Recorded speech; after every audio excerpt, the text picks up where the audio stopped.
Hello नमस्कार दोस्तों, कैसे हैं आप लोग। उम्मीद है आप सब बढ़िया होंगे। और भाई साहब, आज बहुत ही एनर्जी के साथ अगला टॉपिक अपन डिस्कस करने वाले हैं राज्यपाल के अंदर ही। देखिए, राज्यपाल की कार्यपालिका, विधायी और वित्तीय शक्तियों के बारे में अपन आज जानने की कोशिश करेंगे। बहुत ही गजब का टॉपिक आज लेकर आए हैं।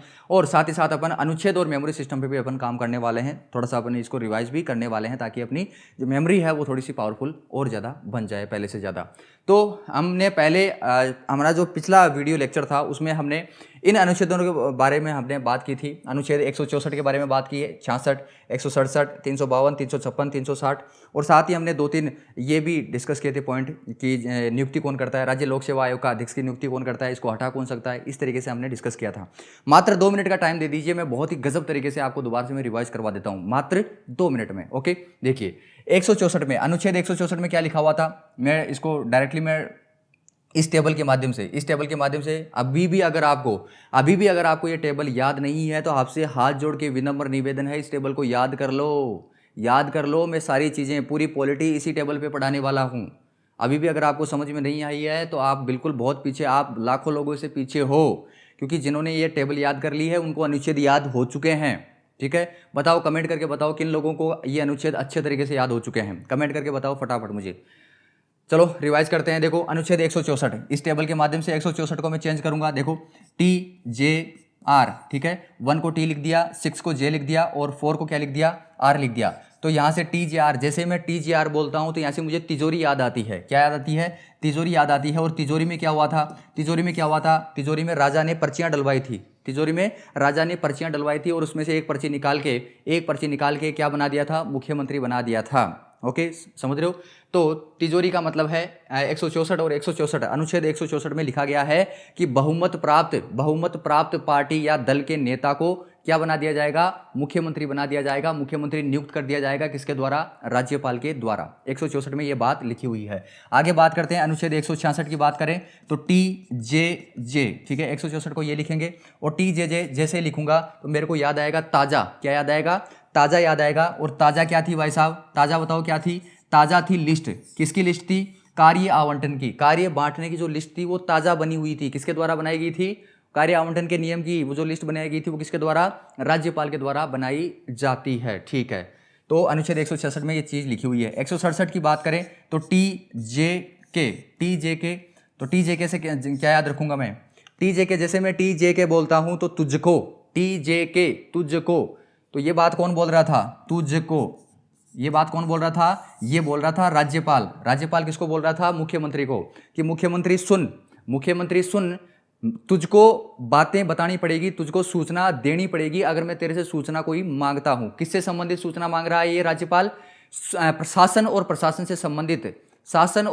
से संबंधित कोई भी सूचना अगर मुख्यमंत्री से मांगता है राज्यपाल तो मुख्यमंत्री को वो सूचना देनी पड़ेगी। तो राज्यपाल बोल रहा है कि सुन मुख्यमंत्री, तुझको देनी पड़ेगी सूचना। सुन मुख्यमंत्री, तुझको सूचना देनी पड़ेगी मेरे को।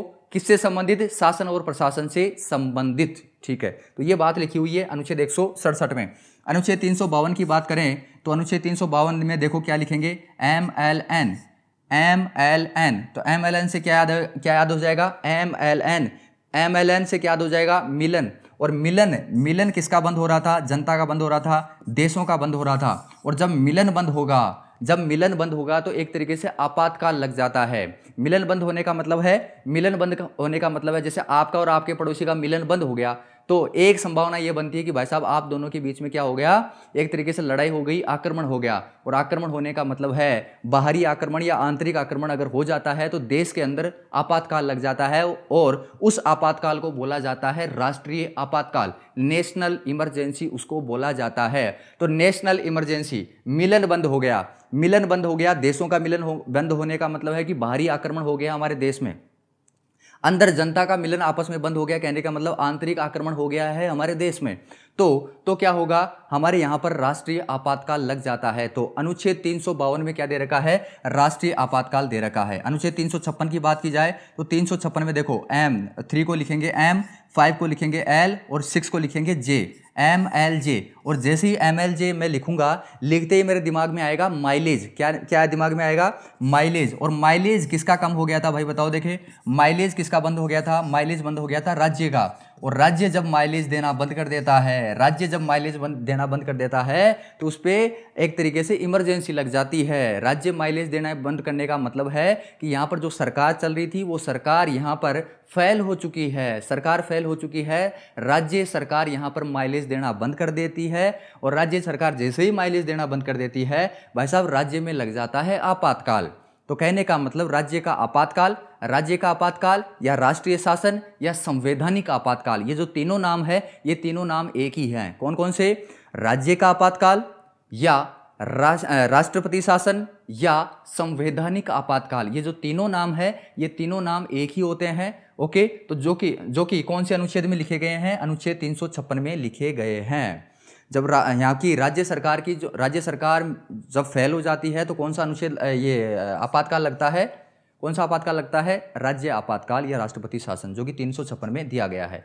अनुच्छेद 360 की बात की जाए तो भाई साहब ये होता है वित्तीय आपातकाल। इसके लिए मैंने आपको बताया था कि आप खुद से ट्रिक बना के मुझे बताओ। अगर आपने 360 से संबंधित कोई ट्रिक आपने बनाई है इस टेबल को लेकर तो आप मुझे कमेंट करके बताओ, देखें कितनी अच्छी आप ट्रिक बना सकते हो। ये सिर्फ मैंने आपके लिए काम छोड़ रखा है।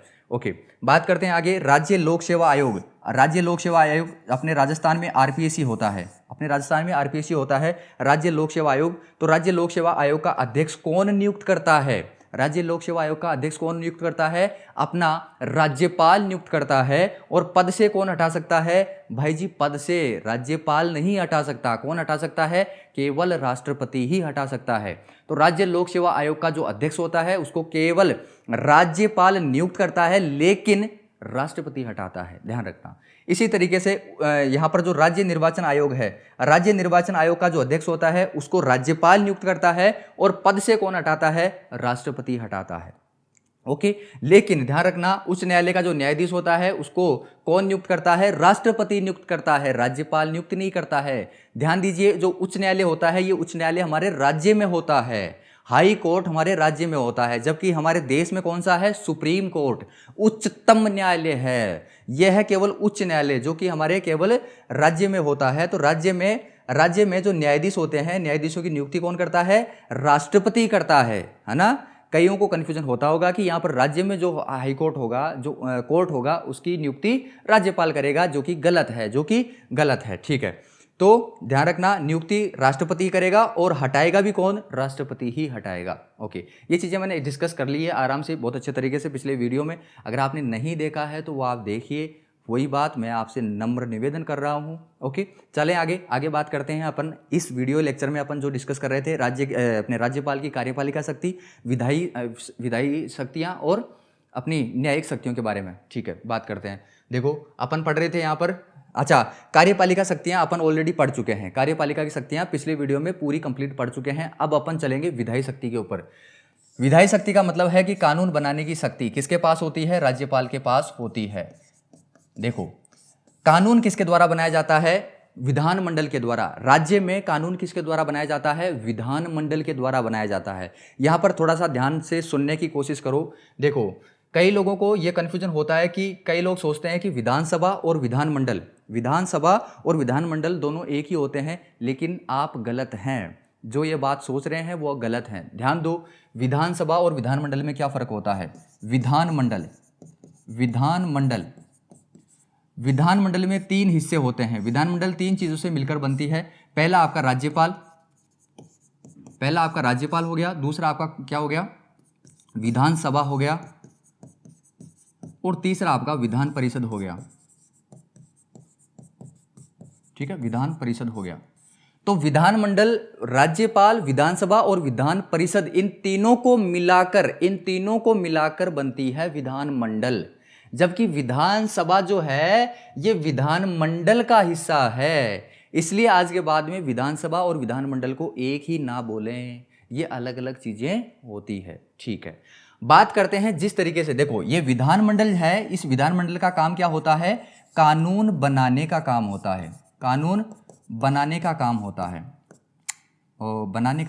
है। ठीक है, अच्छा कानून बनाते कौन है? यहाँ पर कानून बनाने वाले आदमी कहाँ से आते हैं? मैं आपको पहले भी बता चुका हूँ, हमारी जनता के द्वारा, हम लोगों के द्वारा ही चुने हुए लोग हमारे विधानसभा में जाके बैठते हैं, विधान परिषद में जाके बैठते हैं। ठीक है, विधानसभा विधान परिषद में जाके बैठते हैं और यही लोग क्या करते हैं, ये लोग क्या करते हैं, वहाँ पर कानून बनाते हैं और लास्ट में देखो अभी वो विधेयक वगैरह वो सारी चीज़ें मैं अच्छे तरीके से पढ़ाऊंगा। तो कुल मिला के बात यही है, हमारे द्वारा हम में से ही चुने हुए लोग वहाँ पर जाके बैठते हैं और वही क्या करते हैं, कानून बनाते हैं जो कि विधानमंडल का हिस्सा होते हैं। ठीक है, अभी बहुत और ज़्यादा डिटेल में जाके पढ़ाऊंगा सारी चीज़ें। तो ये तो काम करते हैं राज्य में, तो राज्य में कानून बनाने का काम कौन करता है, विधानमंडल। जबकि हमारे देश में कानून बनाने का काम कौन करती है, संसद करती है। अब ध्यान दो, संसद और विधानमंडल में क्या फर्क होता है।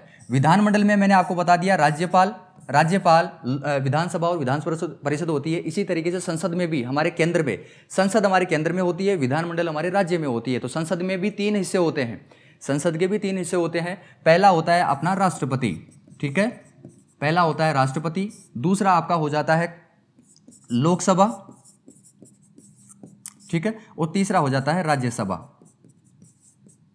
ठीक है, हम लोग जो सांसद चुन के भेजते हैं, देखो मैंने पहले भी आपको बताया है कि हम यहाँ पर हमारे क्षेत्र से कुछ लोगों को अपने गांव में बैठाते हैं, मतलब पंचायत में बैठाते हैं, कुछ लोगों को अपन कहाँ बैठाते हैं, अपनी तहसील में बैठाते हैं, कुछ को अपन जिलों में बैठाते हैं और जिलों के बाद में अपन कुछ लोगों को अपने राज्य में बैठाते हैं और कुछ लोगों को अपन कहाँ बैठाते हैं, केंद्र में बैठाते हैं, ताकि हमारे क्षेत्र की जो बातें हैं, वो जो शिकायतें हैं, जो यहाँ पर विकास की बातें हैं, वो हमारे गाँव तक भी पहुँच जाए, तहसील तक भी पहुँच जाए, जिले तक भी पहुँच जाए और अपने राज्य में और अपने केंद्र तक भी पहुँच जाए। तो हमारे यहाँ से जो चुने हुए लोग केंद्र में जाते हैं वो लोकसभा और राज्यसभा में बैठते हैं। ठीक है, लोकसभा और राज्यसभा में बैठते हैं और हमारे यहाँ से जो चुने हुए लोग हमारे राज्य में जाते हैं वो विधानसभा में बैठते हैं। कहाँ पर बैठते हैं, विधानसभा में बैठते हैं। इस तरीके से है। अब ध्यान दो, यहाँ पर एक चीज़ और समझाने की कोशिश करता हूँ मैं आपको। देखो सदन क्या होता है, बहुत इंपॉर्टेंट चीज़ें हैं ये, बहुत ही ज़्यादा बेसिक चीज़ें हैं, लोग कंफ्यूज हो जाते हैं। सदन क्या होता है, संसद क्या होती है, हाउस क्या होता है ना, कंफ्यूजन होता होगा ना आपको। तो देखो ध्यान दो, जिस तरीके से हमारे केंद्र में लोकसभा होती है, उसी तरीके से हमारे राज्य में विधानसभा होती है। जिस तरीके से केंद्र में लोकसभा होती है, उसी तरीके से हमारे राज्य में विधानसभा होती है, और जिस तरीके से केंद्र में राज्यसभा होती है, उसी तरीके से हमारे राज्य में विधान परिषद होती है। ध्यान दीजिए, ये जो विधान परिषद है ये बहुत कम राज्यों में है, कहने का मतलब लगभग सभी राज्यों में क्या है, विधानसभा होती है, बहुत कम राज्यों में विधान परिषद होती है। समझ रहे हो। अब ध्यान दो यहाँ पर सदन क्या चीज होती है। अगर विधानमंडल से अगर राज्यपाल को हटा दिया जाए तो ये जो 2 चीजें बच जाती है, कौन सी, विधानसभा और विधान परिषद, इन दोनों को क्या बोला जाता है, सदन बोला जाता है। क्या बोला जाता है, सदन बोला जाता है। और सदन को इंग्लिश में बोलते हैं हाउस। क्या बोलते हैं, हाउस बोलते हैं। ठीक है, इसी तरीके से केंद्र में अगर राष्ट्रपति को हटा दिया जाए तो ये जो दोनों चीजें बच जाती है, लोकसभा और राज्यसभा, इन दोनों चीजों को बोला जाता है सदन। क्या बोला जाता है, सदन बोला जाता है, या इंग्लिश में इसको बोला जा सकता है हाउस। ओके, अब ध्यान दो, लोकसभा को निम्न सदन कहा जाता है। कहां पर, केंद्र में। और राज्य में जो विधानसभा होती है, इस विधानसभा को निम्न सदन कहा जाता है। तो लोकसभा और विधानसभा, ये दोनों जो सदन है, ये दोनों जो हाउस है, ये दोनों निम्न सदन है। ये संविधान में इनको निम्न सदन कहा जाता है। और जो विधान परिषद और जो राज्यसभा है, केंद्र में जो राज्यसभा है और राज्य में जो विधान परिषद है, इनको उच्च सदन बोला जाता है। कौन सा सदन बोला जाता है, उच्च सदन बोला जाता है, अपर हाउस बोला जाता है। ठीक है, इंग्लिश में इसको अपर हाउस बोला जाता है और हिंदी में इनको उच्च सदन बोला जाता है। समझ में आ गया। सदन, सदस्य, विधानमंडल, विधानसभा, विधान परिषद, ये सब चीज़ें मेरे हिसाब से आपको समझ में आ गई होगी। स्क्रीनशॉट इसका लेना चाहते हो तो ले सकते हो आराम से। ठीक है, अब बात करते हैं थोड़ा सा आगे। अपन क्या दे रखा है, देखो ये थोड़ी बेसिक चीज़ें थी, ये काम में आएंगी, ये चीज़ें काम में आएंगी। तो इनको एक बार अगर आपको समझ में नहीं आए ना ये चीज़ें, तो बैक करके वापस देख लो भाई। ठीक है, चलते हैं। देखो क्या लिखा गया है कि अनुच्छेद 168 में क्या लिखा गया है कि राज्य जो विधानमंडल है, राज्य की जो विधानमंडल है, ये विधानमंडल किन चीज़ों से मिलकर बनी होती है। एक तो राज्यपाल होता है, विधानसभा होती है और विधान परिषद होती है। इन तीनों को मिलाकर ही क्या बनती है, आपकी राज्य विधानमंडल बनती है। आगे बात करते हैं। आगे क्या दे रखा है कि राज्यपाल जो होता है ये विधानसभा में प्रोटेम स्पीकर की नियुक्ति करता है।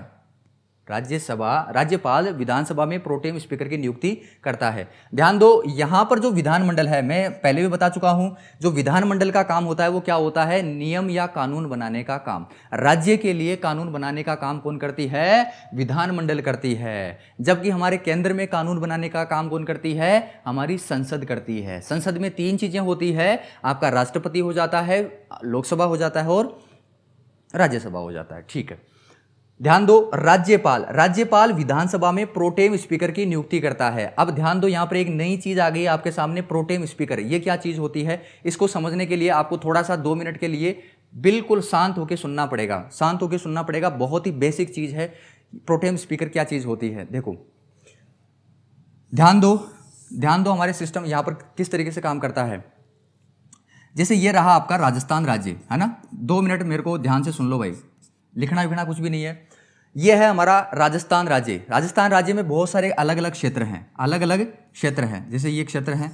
अब इनका विकास किस तरीके से होगा बताओ। देखें, इनका विकास किस तरीके से होगा। यहाँ पर ऐसे तो है नहीं कि मतलब यहाँ से हर लोग, जैसे मान लो इस जगह से, इस गांव से या इस क्षेत्र से कोई विकास की विकास या कोई भी समस्या से संबंधित कोई भी हमें आवाज़ पहुंचानी है, कहाँ तक? अपने राज्य सरकार तक पहुंचानी है। तो वो कैसे पहुंचाएगा?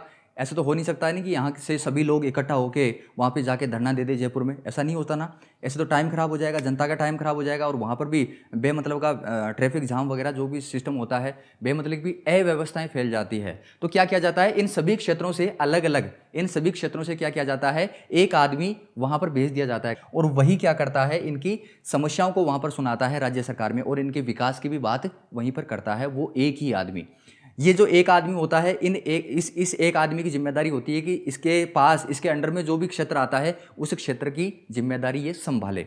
अब देखो, यहाँ पर चुनाव किस तरीके से होते हैं, मैं दोबारा से, हालांकि मैं ऑलरेडी बता चुका हूँ चुनाव किस तरीके से होते हैं। देखो, यहाँ से आदमी कैसे चुना जाएगा। देखो, चुनाव करने के लिए यहाँ पर सबसे पहले पार्टियों की जरूरत पड़ती है। जैसे मान लो बीजेपी का एक आदमी आ गया, यहाँ पर एक आदमी बीजेपी का खड़ा हो गया।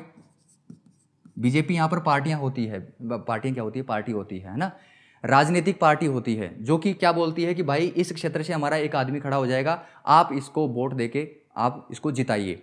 वहीं पर क्या होता है, बीजेपी एक आदमी खड़ा कर देती है, तो वहीं पर एक कांग्रेस का आदमी भी आ जाता है। कांग्रेस की पार्टी भी आकर बोलती है कि भाई हम बीजेपी के सामने हम हमारा आदमी भी खड़ा कर देते हैं, हमारा आदमी भी यहाँ से खड़ा कर देते हैं। वहीं पर आम आदमी, जो केजरीवाल जी हैं, आम आदमी का आदमी भी यहाँ पर खड़ा हो जाता है, आम आदमी पार्टी का भी आदमी एक खड़ा हो जाता है। अब देखो, यहाँ पर तीन पार्टियां आ गई है, तीन यहाँ पर बंदे खड़े हो चुके हैं, और यहाँ की जनता को बोल दिया, यहाँ के क्षेत्र की जनता को बोल दिया भाई इनको वोट देके जिता दो। ठीक है, तो यहाँ की जनता क्या करती है, इनको वोट देती है। मान लो सबसे ज्यादा वोट आ गए किसके, कांग्रेस के। सबसे ज्यादा वोट किसके आ गए, कांग्रेस के आ गए। तो यहाँ से कौन सी पार्टी जीत गई, यहाँ से कांग्रेस जीत गई। ठीक है, यहाँ से कांग्रेस जीत गई। सेम प्रोसेस इस जगह से भी होगी, इस क्षेत्र से भी होगी। तो मान लो यहाँ से कांग्रेस जीत गई, यहाँ से भी क्या जीत गई, कांग्रेस जीत गई। यहाँ से बीजेपी जीत गई, बीजेपी का आदमी जीत गया एक तरीके से, मान लो यहाँ से बीजेपी जीत गया, बीजेपी वाला आदमी जीत गया। यहाँ से आम आदमी का जो आदमी था वो जीत गया। ठीक है, यहाँ से भी आम आदमी का पार्टी का आदमी जीत गया। यहाँ से कांग्रेस, यहाँ से बीजेपी, यहाँ से कांग्रेस, यहाँ से बीजेपी, यहाँ से कांग्रेस। तो कुल मिला के मान लो यहाँ पर जैसे कि 100 क्षेत्र थे। क्या थे, यहाँ पर 100 क्षेत्र बना रखे थे। एग्जाम्पल के तौर पे बता रहा हूँ, यहाँ पर 100 क्षेत्र बना रखे थे। इन 100 क्षेत्रों से एक एक आदमी चुनकर यहाँ पर आ चुका है, अब देखो यहाँ पर क्या होता है, इन 100 में से मान लो 51 जो उम्मीदवार थे, जो जीते हुए आदमी थे 51, वो भाई साहब केवल कांग्रेस के ही थे, वो केवल कांग्रेस पार्टी के ही थे। और बचे हुए जो लोग हैं वो, जैसे मान लो 24 सीटें आ गई किसकी, 24 आदमी किसके जीत गए, वो बीजेपी के जीत गए।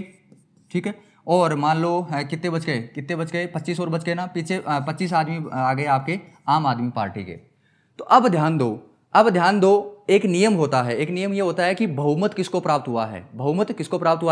बहुमत का मतलब है कि आधे से ज्यादा, 100 की आधी कितनी होगी, 50। तो 50 से एक भी सीट अगर किसी पार्टी के पास आ गई है तो वो पार्टी किसमें होती है, वो बहुमत में होती है। वो किसमें होती है, वो बहुमत में होती है। तो अब ध्यान दो, कांग्रेस यहां पर बहुमत में है, मतलब बहुमत में है, इसके पास आधे से भी ज्यादा वोट हैं, तो ये बहुमत में आ जाती है। अब सुनो, ये जो 100 लोग हैं, ये 100 लोग अपनी बातें, अपनी शिकायतें सरकार तक कैसे पहुंचाएंगे?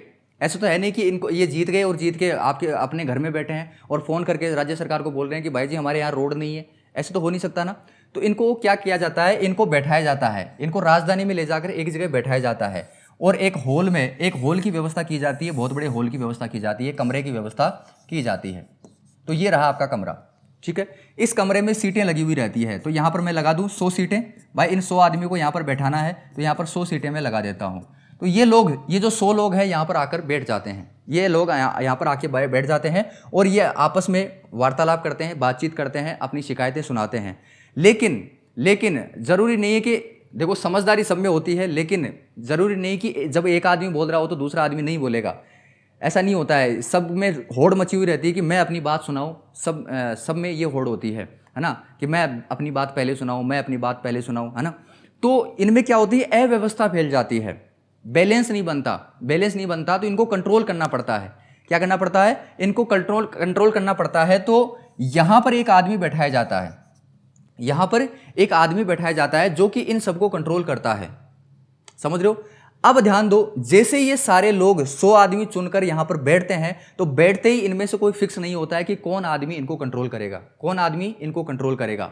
तो कुछ टाइम के लिए यहां पर जो आदमी बैठाया जाएगा, वो इन आदमियों में से ही एक जो वरिष्ठ आदमी होगा, जो सबसे बड़ा उम्रदराज आदमी होगा, वही उम्रदराज यहां पर बैठ जाएगा और इन सब लोगों को कंट्रोल करेगा और जो ज़्यादा हो हल्ला वगैरह या बिल्कुल बैलेंस बनाने की कोशिश करता है। ये जो मीटिंगें होती है यहाँ पर विधानसभा में, अच्छा ये जो कमरा है, इस कमरे को विधानसभा बोला जाता है। क्या बोला जाता है? विधानसभा बोला जाता है, जो कि हमारे राजस्थान में, अपने राजस्थान की जो राजधानी है जयपुर में अपनी विधानसभा है, ठीक है।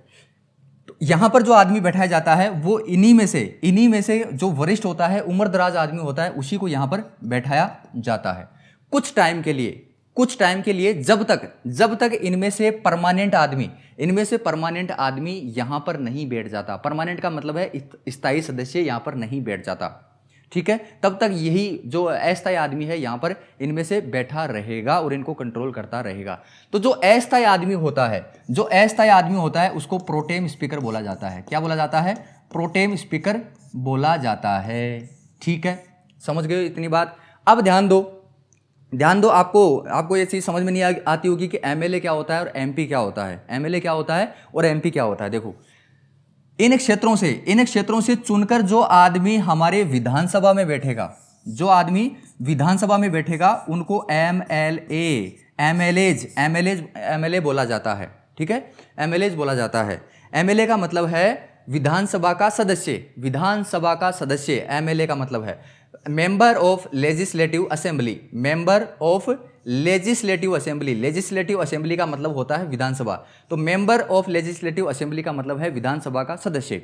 अब ध्यान दो, यहां से इन्हीं क्षेत्रों से थोड़ा सा इनका साइज अलग अलग होती है, इनसे साइज अलग अलग होती है ना। हो सकता है कि यहां पर तीनों को मिलाकर एक बना दिया जाए, इन तीनों को मिलाकर एक बना दिया। थोड़े बड़े क्षेत्र होते हैं। इन बड़े क्षेत्रों से एक एक आदमी हमारे केंद्र में भी जाके बैठता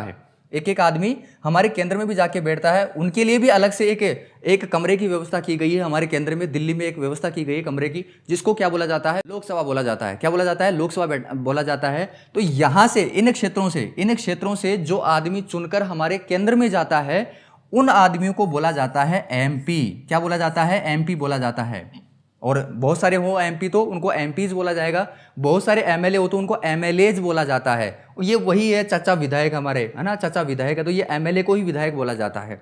और ये जो एमपी है, ये मैं कहाँ से कहाँ ले गया बात, यहाँ से इन्हीं क्षेत्रों में से जो आदमी केंद्र में जाके बैठते हैं उनको एमपी बोला जाता है। एमपी का मतलब है मेंबर ऑफ पार्लियामेंट, और पार्लियामेंट का मतलब होता है संसद। तो संसद का जो सदस्य होता है उसको एमपी बोला जाता है, और इसको हिंदी में सांसद बोला जाता है। क्या बोला जाता है? सांसद बोला जाता है, सांसद, ठीक है। और इनको बोला जाता है विधायक, ठीक है, इनको विधायक बोला जाता है।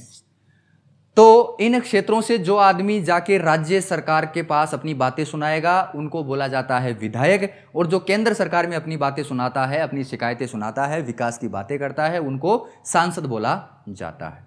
ये बात समझ में आ गई? बहुत बेसिक चीज़ें थी ये, है ना? समझ में आ गया है? सारा खेल समझ में आ गया? अब सुनो, प्रोटेम स्पीकर समझ गए आप, है ना? प्रोटेम स्पीकर का मतलब है कि कुछ समय के लिए अस्थायी रूप से एक आदमी को यहाँ पर बैठा दिया जाता है ताकि इनको कंट्रोल कर सके। ठीक है, चलते हैं आगे, चलते हैं, मिटाएंगे नहीं इसको। देखो, तो राज्यपाल, अच्छा, इस प्रोटेम स्पीकर की जो नियुक्ति करता है ना, ये कौन करता है? राज्यपाल ही करता है। कौन करता है? राज्यपाल ही करता है। वरना इनका चुनाव कौन करेगा? यहाँ पर लड़ाई हो जाएगी कि भाई मैं बनूंगा प्रोटेम स्पीकर, मैं बनूंगा प्रोटेम स्पीकर, तो ऐसा नहीं होता है। राज्यपाल ही इनको यहाँ पर बैठाता है। ठीक है, बात करते हैं यहाँ पर, देखो आगे, विधानसभा का जो वरिष्ठतम सदस्य होता है, जो उम्रदराज आदमी होता है, वही प्रोटेम स्पीकर बनाए जाने की परंपरा है। ये बहुत सालों से एक परंपरा चलती हुई आ रही है ना? ऐसा कोई नियम नहीं है, ऐसा कोई नियम नहीं है कि सबसे ज़्यादा उम्रदराज जो आदमी होगा वही प्रोटेम स्पीकर बनेगा, ऐसा कुछ भी नहीं लिखा हुआ है। ध्यान दिए, प्रोटेम स्पीकर की संविधान में कोई उल्लेख नहीं है। प्रोटेम स्पीकर का उल्लेख संविधान में नहीं है। संविधान में प्रोटेम स्पीकर के बारे में कुछ भी नहीं लिखा गया है। ठीक है, चले आगे। आगे दे रखा है प्रोटेम स्पीकर के बारे में, ये मैंने बता दिया। काम चलाऊ या अस्थायी जो अध्यक्ष होता है किसका? विधानसभा का, उसको प्रोटेम स्पीकर बोला जाता है। ठीक है, आगे चलते हैं, आगे चले। अनुच्छेद 168 में राज्य विधानमंडल के बारे में है। विधानमंडल में कौन है? राज्यपाल, विधानसभा और विधान परिषद। ठीक है, आगे बात करते हैं अनुच्छेद 192 में। 192 में क्या दे रखा है कि भाई राज्यपाल विधानमंडल के किसी सदस्य की सदस्यता को खत्म कर सकता है। राज्यपाल विधानमंडल के किसी सदस्य की सदस्यता को खत्म कर सकता है। ध्यान दो, यहां पर विधानमंडल का मतलब है कि विधानसभा में या विधान परिषद में जो भी आदमी चुनकर आया है उस आदमी की सदस्यता को खत्म कर सकता है, उसको हटा सकता है। ठीक है, अब ध्यान दो, अब ये अपनी मर्जी से नहीं हटाएगा, अपनी मर्जी से नहीं हटाता है, ये बात करता है, ये दूसरे से सलाह लेता है। किससे सलाह लेता है? भारत का जो निर्वाचन आयोग है, भारत का जो निर्वाचन आयोग है उससे सलाह लेता है कि इस आदमी को हटाना है या नहीं हटाना है, इस एमएलए को हटाना है या नहीं हटाना है, ये भारत के निर्वाचन आयोग से सलाह लेता है। अच्छा, भारत का निर्वाचन आयोग कौन है? देखो, ये जो चुनाव करवाए जाते हैं ना, यहाँ पर जिसके द्वारा चुनाव करवाए गए हैं वो कौन है? भारत का निर्वाचन आयोग है। वो कौन है? भारत का निर्वाचन आयोग है। ठीक है, ध्यान दीजिए, यहां पर जो भारत का निर्वाचन आयोग से ही सलाह क्यों ली गई है? भारत के निर्वाचन आयोग से ही सलाह क्यों ली जाती है राज्यपाल के द्वारा? क्योंकि भाई जी, जो निर्वाचन है, अभी मैंने बताया कि जो निर्वाचन है, जो चुनाव है, वो भारत का निर्वाचन आयोग ही करवाता है। विधानसभा के एमएलए के चुनाव हमेशा भारत का निर्वाचन आयोग, जो कि केंद्र का आयोग होता है, उसी के द्वारा करवाया जाता है। जबकि हमारे राज्य में एक चुनाव आयोग और है। कौन सा? राज्य चुनाव आयोग, SEC, state election commission, SEC। ठीक है, ये क्या करता है? ये केवल और केवल हमारी जो पंचायत और नगर पालिका के चुनाव होते हैं, केवल और केवल वही करवाता है ये। लेकिन हमारा जो भारत का निर्वाचन आयोग है, ये निर्वाचन आयोग किस किस के चुनाव करवाता है? एक तो आपके लोकसभा के चुनाव करवाता है, जो आदमी यहां पर चुनकर जाते हैं, जो MP बनते हैं, उनका चुनाव करवाता है। MP का मतलब सांसद, और सांसद कौन कौन होते हैं? लोकसभा के जितने भी सदस्य होते हैं उनको सांसद कहा जाता है। तो लोकसभा के सदस्य को सांसद कहा जाता है। राज्यसभा में जितने भी सदस्य होते हैं उनको भी सांसद कहा जाता है। तो लोकसभा और राज्यसभा, इनके सदस्यों का चुनाव कौन करता है? भारत का निर्वाचन आयोग करता है। राष्ट्रपति और उपराष्ट्रपति, इनके चुनाव भी कौन करवाता है? अपना भारत का निर्वाचन आयोग करवाता है। साथ ही साथ विधानसभा के जो चुनाव है, विधानसभा के चुनाव का मतलब एमएलए के चुनाव भी कौन करवाता है? भारत का निर्वाचन आयोग ही करवाता है। समझ में आ गया क्या? लेकिन हमारा जो राज्य का निर्वाचन आयोग है, जो SEC है, स्टेट इलेक्शन कमीशन है, ये केवल और केवल हमारे पंचायत और नगर पालिकाओं के ही चुनाव करवाता है। ठीक है, तो यहां पर क्या बात बोली जा रही है कि राज्यपाल विधानमंडल का मतलब विधानसभा और विधान परिषद दोनों की बात की जा रही है, तो दोनों की सदस्यता को खत्म कर सकता है। कौन? राज्यपाल कर सकता है। और ये राज्यपाल अपने विवेक से नहीं हटा सकता, ये इसको क्या करना पड़ेगा? राज्यपाल इस संदर्भ में भारत का जो निर्वाचन आयोग है, इस निर्वाचन आयोग से परामर्श लेता है, सलाह लेता है।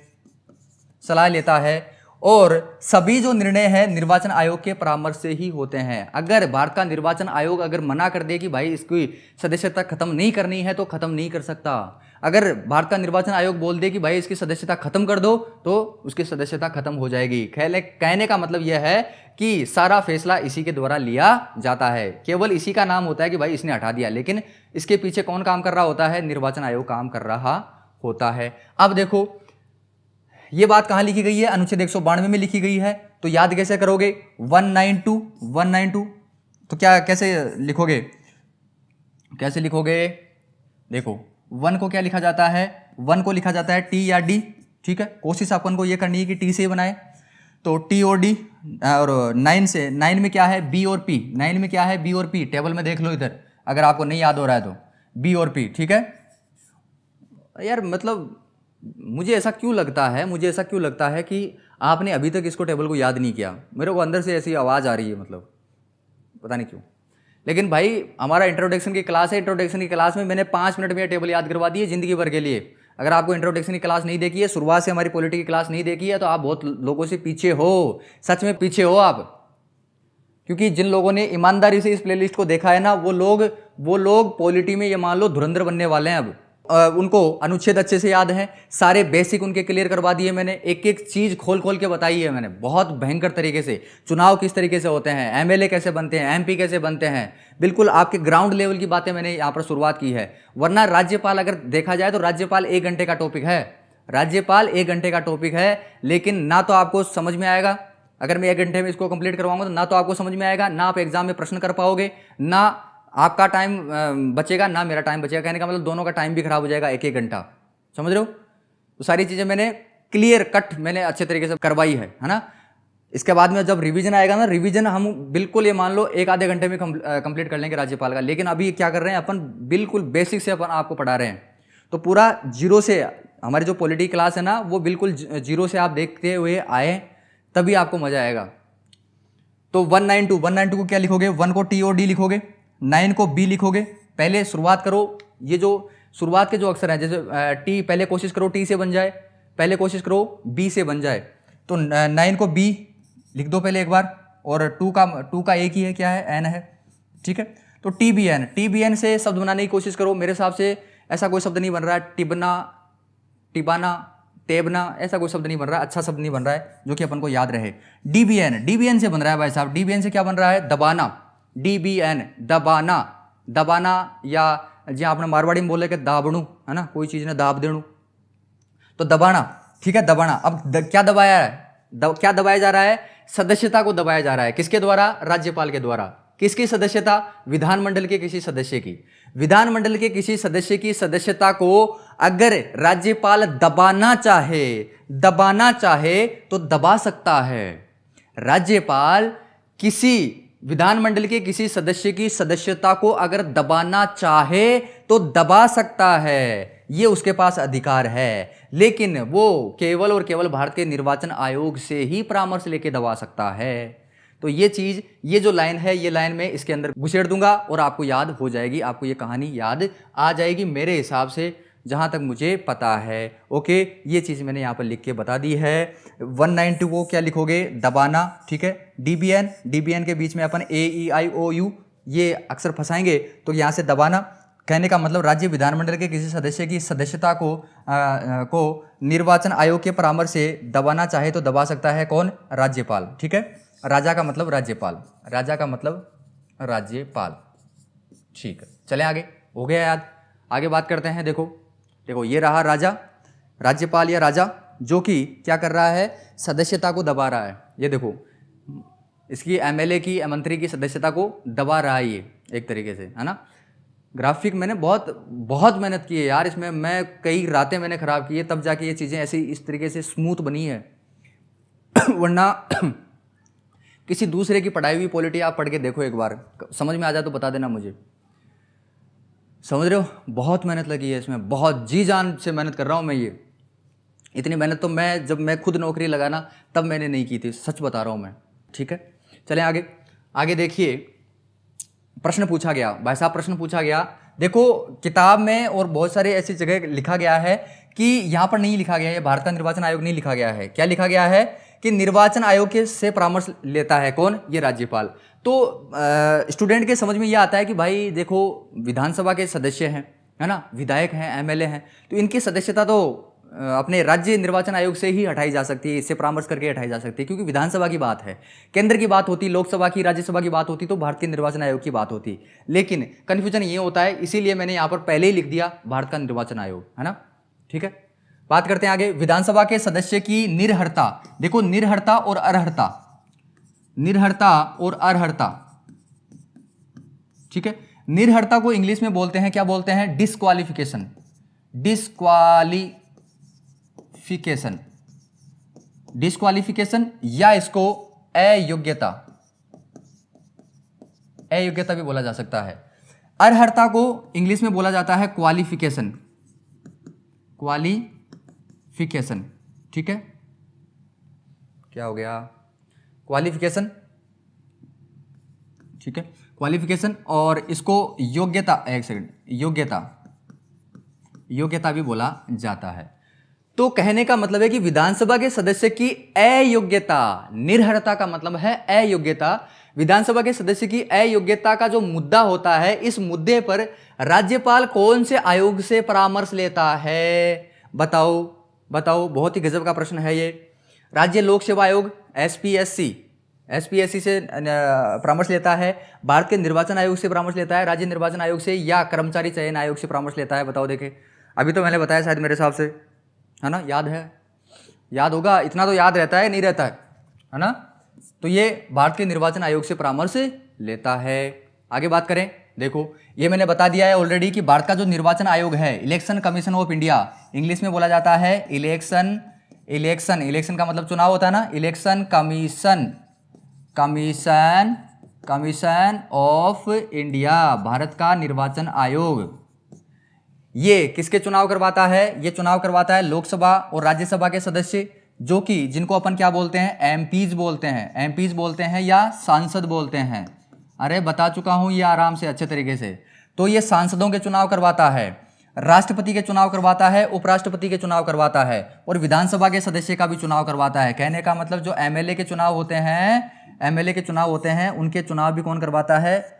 ये अपना election commission of India, Bharat का निर्वाचन आयोग करवाता है।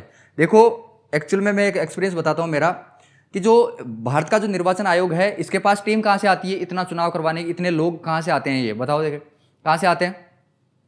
ये क्या करते हैं, केंद्र और राज्य में, केंद्र और राज्य में जितने भी कर्मचारी होते हैं, चाहे वो सरकारी मास्टर हो, है ना, कहीं पर भी पंत कृषि भवन में हो, या विद्युत भवन में हो, कर भवन में हो, है ना, सचिवालय में हो, जितने भी लोग हैं, जितने भी लोग इसके अंडर में आते हैं, केंद्र के अंडर में आते हैं, राज्य सरकार के अंडर में आते हैं, उन सभी लोगों को क्या करता है? ये एक तरीके से इनको खरीद लेता है, थोड़े टाइम के लिए, 2 दिन के लिए इनको खरीद लेता है, और इनको पैसे भी दिए जाते हैं एक्स्ट्रा, तनख्वाह के अलावा इनको एक्स्ट्रा पैसे दिए जाते हैं, 2 दिन 3 दिन का जितना भी टाइम लगता है।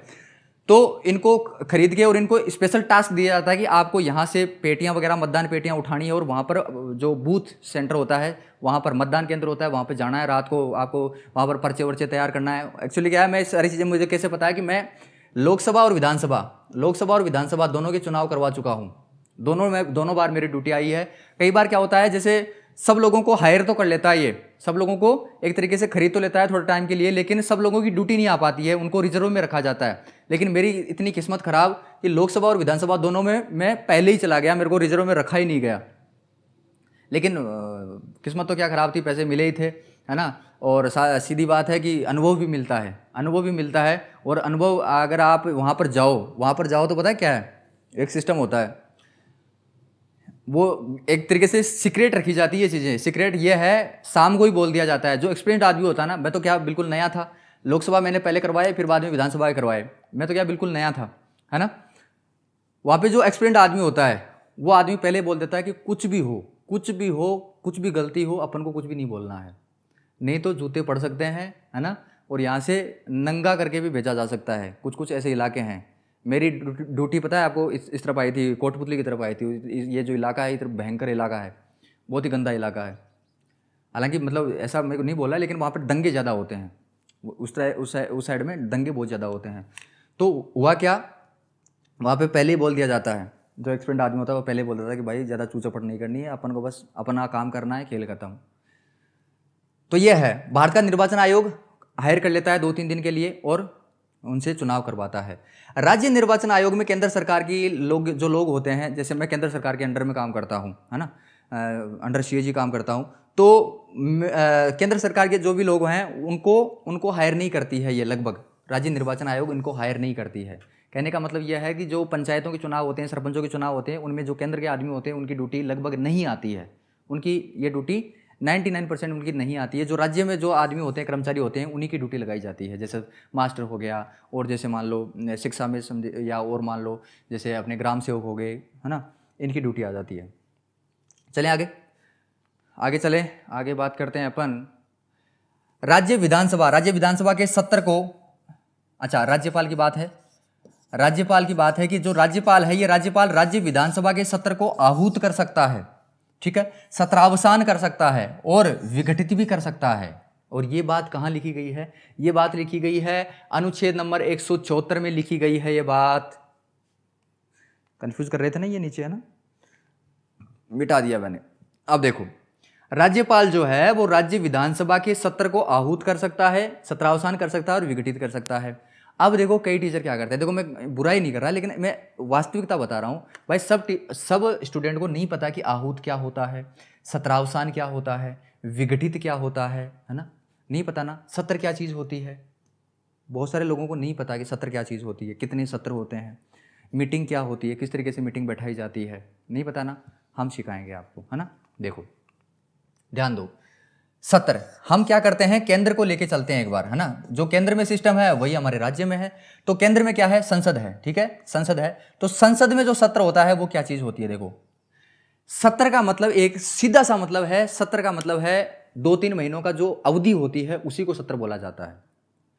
जो टाइम पीरियड होता है, जो अवधि होती है, उसी अवधि को सत्र बोला जाता है। सुनो, लिखा हुआ क्या है कि जिस अवधि के दौरान सदन मैंने बता दिया। सदन देखो, केंद्र सरकार के पास सदन कौन से हैं? लोकसभा और राज्यसभा। हमारे विधानसभा के पास हमारे राज्य सरकार के पास सदन कौन से हैं? विधानसभा और विधान परिषद, ठीक है। विधानसभा और विधान परिषद भी सदन है और राज्यसभा और लोकसभा भी सदन होते हैं। तो ध्यान दो, जिस अवधि के दौरान जो सदन अपने कामकाज का संचालन करने के लिए बैठकें करता है, उसी अवधि को सत्र कहा जाता है। ध्यान दो, मैंने आपको बताया था कि ये जो लोग हैं अपनी बातें पहुंचाने के लिए, अपनी शिकायतें पहुंचाने के लिए यहाँ पर बैठेंगे। यहाँ पर बैठने के लिए इनको मीटिंग करनी पड़ती है, बैठकें बनानी पड़ती है, बैठकें आयोजित करनी पड़ती है। तो जिस टाइम पीरियड के लिए, जिस अवधि के लिए ये जो बैठकें आयोजित की जाती है, उसी अवधि को सत्र कहा जाता है। समझ रहे हो? कई बार आपने अखबार में सुना होगा कि विधानसभा का सत्र अब आज या कल में खत्म होने वाला है, मानसून सत्र, है ना, बजट सत्र की शुरुआत हो चुकी है। आपने अखबार में पढ़ा होगा ना। तो वो सारी चीज़ें आज हम आपको बताएंगे बहुत अच्छे तरीके से, जिंदगी में दोबारा से आप नहीं भूलोगे। देखो, तो ये अवधि जो होती है उसी को क्या बोला जाता है? सत्र बोला जाता है। ध्यान दो, आमतौर पर एक वर्ष के अंदर 3 सत्र होते हैं। आमतौर पर एक वर्ष में 12 महीने में 3 सत्र होते हैं। और एक सत्र का मतलब एक अवधि होती है 2-3 महीने, 2 महीने, 3 महीने, 4 महीने। इन महीनों की जो इकट्ठा उनको बोल दिया जाता है, क्या बोला जाता है? सत्र बोला जाता है। तो एक सत्र में कई बैठकें होती है, एक सत्र में ही कई बैठकें होती है। जैसे मान लो, अब देखो एक बार देखो, सामान्य तौर पर सत्र कितने प्रकार के होते हैं? 3 प्रकार के होते हैं। पहला सत्र है आपका बजट सत्र। पहला सत्र कौन सा है? बजट सत्र है। और ये बजट जो सत्र है, जो अवधि है, बजट अवधि है, ये 4 महीने की होती है। फरवरी, मार्च, अप्रैल और मई। बजट सत्र, बजट अवधि 4 महीने की होती है। कौन कौन से महीने? फरवरी, मार्च, अप्रैल और मई, ठीक है, 4 महीने का होता है ये सत्र। मानसून सत्र आपका 3 महीने का होता है, जुलाई से सितंबर। जुलाई, अगस्त, सितंबर 3 महीने का होता है। ये 4 महीने का होता है, ये 3 महीने का होता है। और लास्ट में शीतकालीन सत्र होता है, जो कि नवंबर से दिसंबर होता है, जो कि केवल 2 महीने का होता है। ध्यान दीजिए, 12 महीने में केवल 3 सत्र आयोजित किए गए हैं। और 3 सत्रों में कितना महीना खराब हो गया? 4, 3, 7, 7 और 2, 9। 9 महीने का सत्र चलता है और 3 महीने की छुट्टी रहती है। 3 महीने की छुट्टी रहती है, एक तरीके से गैप होता है ये। ये गैप होता है इनके बीच में, सत्रों के बीच में गैप होता है महीने भर का। महीने भर का गैप है। देखो मई और जुलाई में जून का गैप है, 1 महीने का गैप है। सितंबर और नवंबर में किसका गैप है? अक्टूबर का गैप है। यहां पर देखो दिसंबर और फिर से जनवरी, दिसंबर और फरवरी के बीच में जनवरी का गैप है। कहने का मतलब 1-1 महीने का गैप आता है हर एक सत्र में, हर एक सत्र में 1-1 महीने का गैप आता है। तो वही बात दोबारा से मैं रिपीट कर देता हूं, सत्र का मतलब होता है जो महीने का जो अवधि होती है उसी को सत्र बोला जाता है। एक सत्र में बहुत सारी मीटिंग होती है, एक ही सत्र में बहुत सारी बैठकें होती हैं, और एक साल में 12 महीने में 3 सत्र होते हैं आमतौर पर। बजट सत्र जो कि फरवरी से मई होता है, 4 महीने का होता है। मानसून सत्र जुलाई से सितंबर तक का होता है, जुलाई से सितंबर होता है, कहने का मतलब 3 महीने का होता है, जुलाई अगस्त सितंबर, ठीक है। शीतकालीन सत्र 2 महीने का होता है, नवंबर से दिसंबर होता है, ठीक है। तो ये 3 सत्र अपन ने देख लिए। अब देखो ध्यान दो, आह्वान क्या होता है? सत्र को आहूत करना। सत्र को आहूत करने का मतलब है आहूत करना या आह्वान करना या समन करना, ठीक है। ध्यान दो, आह्वान का मतलब है कि संसद के सभी सदस्यों को मिलने के लिए बुलाने की जो प्रक्रिया है, संसद के सभी सदस्यों को मिलने के लिए बुलाने की जो प्रक्रिया होती है वही क्या होती है? आह्वान। कहने का मतलब सबको बोल दिया जाता है कि भाई कल मीटिंग है, कल मीटिंग है। तो एक तरीके से यही है सभी सदस्यों को मिलने के लिए मीटिंग का आयोजन करवाने की जो प्रक्रिया है, ये प्रक्रिया है, यही प्रक्रिया क्या कहलाती है? आह्वान या समन कहलाती है। समझ में आ गया क्या? मीटिंग का आयोजन के लिए सबको बुलाया जाता है, इसी प्रक्रिया को आह्वान कहा जाता है, ठीक है। बात करें यहां पर एडजर्नमेंट या स्थगन क्या होता है? देखो सदन की बैठक समाप्त हो जाती है, इसी समाप्ति को बोला जाता है स्थगन, ठीक है। स्थगन या एडजर्नमेंट, कोर्ट एडजर्न्ड है ना, ऐसे बोला जाता है ना। तो स्थगन का मतलब एक तरीके से कुछ टाइम के लिए बैठक समाप्त हो चुकी है, कुछ टाइम के लिए बैठक समाप्त हो चुकी है। बैठक समाप्त होने का मतलब है कि स्थगन हो चुका है, ठीक है। सत्रावसान, सत्र का सत्रावसान का मतलब है कि सत्र की समाप्ति हो गई है। सत्र की समाप्ति होने का मतलब देखो, जैसे बजट सत्र की समाप्ति कब होगी? मई में समाप्ति होगी, तो मई में सत्रावसान होगा। क्या होगा? मई में सत्रावसान होगा, किसका? बजट सत्र का, ठीक है। अच्छा, मानसून सत्र का सत्रावसान कैसे होगा? नॉर्मली बात कर रहा हूं। तो मानसून सत्र का सत्रावसान कब होगा? जब सितंबर में इसकी आखिरी बैठक होगी, ठीक है। शीतकालीन सत्र का सत्रावसान कब होगा? दिसंबर में होगा, जब दिसंबर में इसकी आखिरी बैठक होगी। आमतौर पे यही होता है, लेकिन राज्यपाल और अपने केंद्र में जो राष्ट्रपति है ये सत्रावसान पहले भी कर सकता है, कुछ कंडीशन होती है, वो कंडीशन हम आपको आगे बताएंगे, ठीक है। सत्रावसान समझ गए? सत्रावसान का तात्पर्य यह है कि बैठक और सत्र के अंत से है, न कि सदन के विघटन से। अब देखो सदन का विघटन क्या होता है, ध्यान दो, विघटन की बात करें।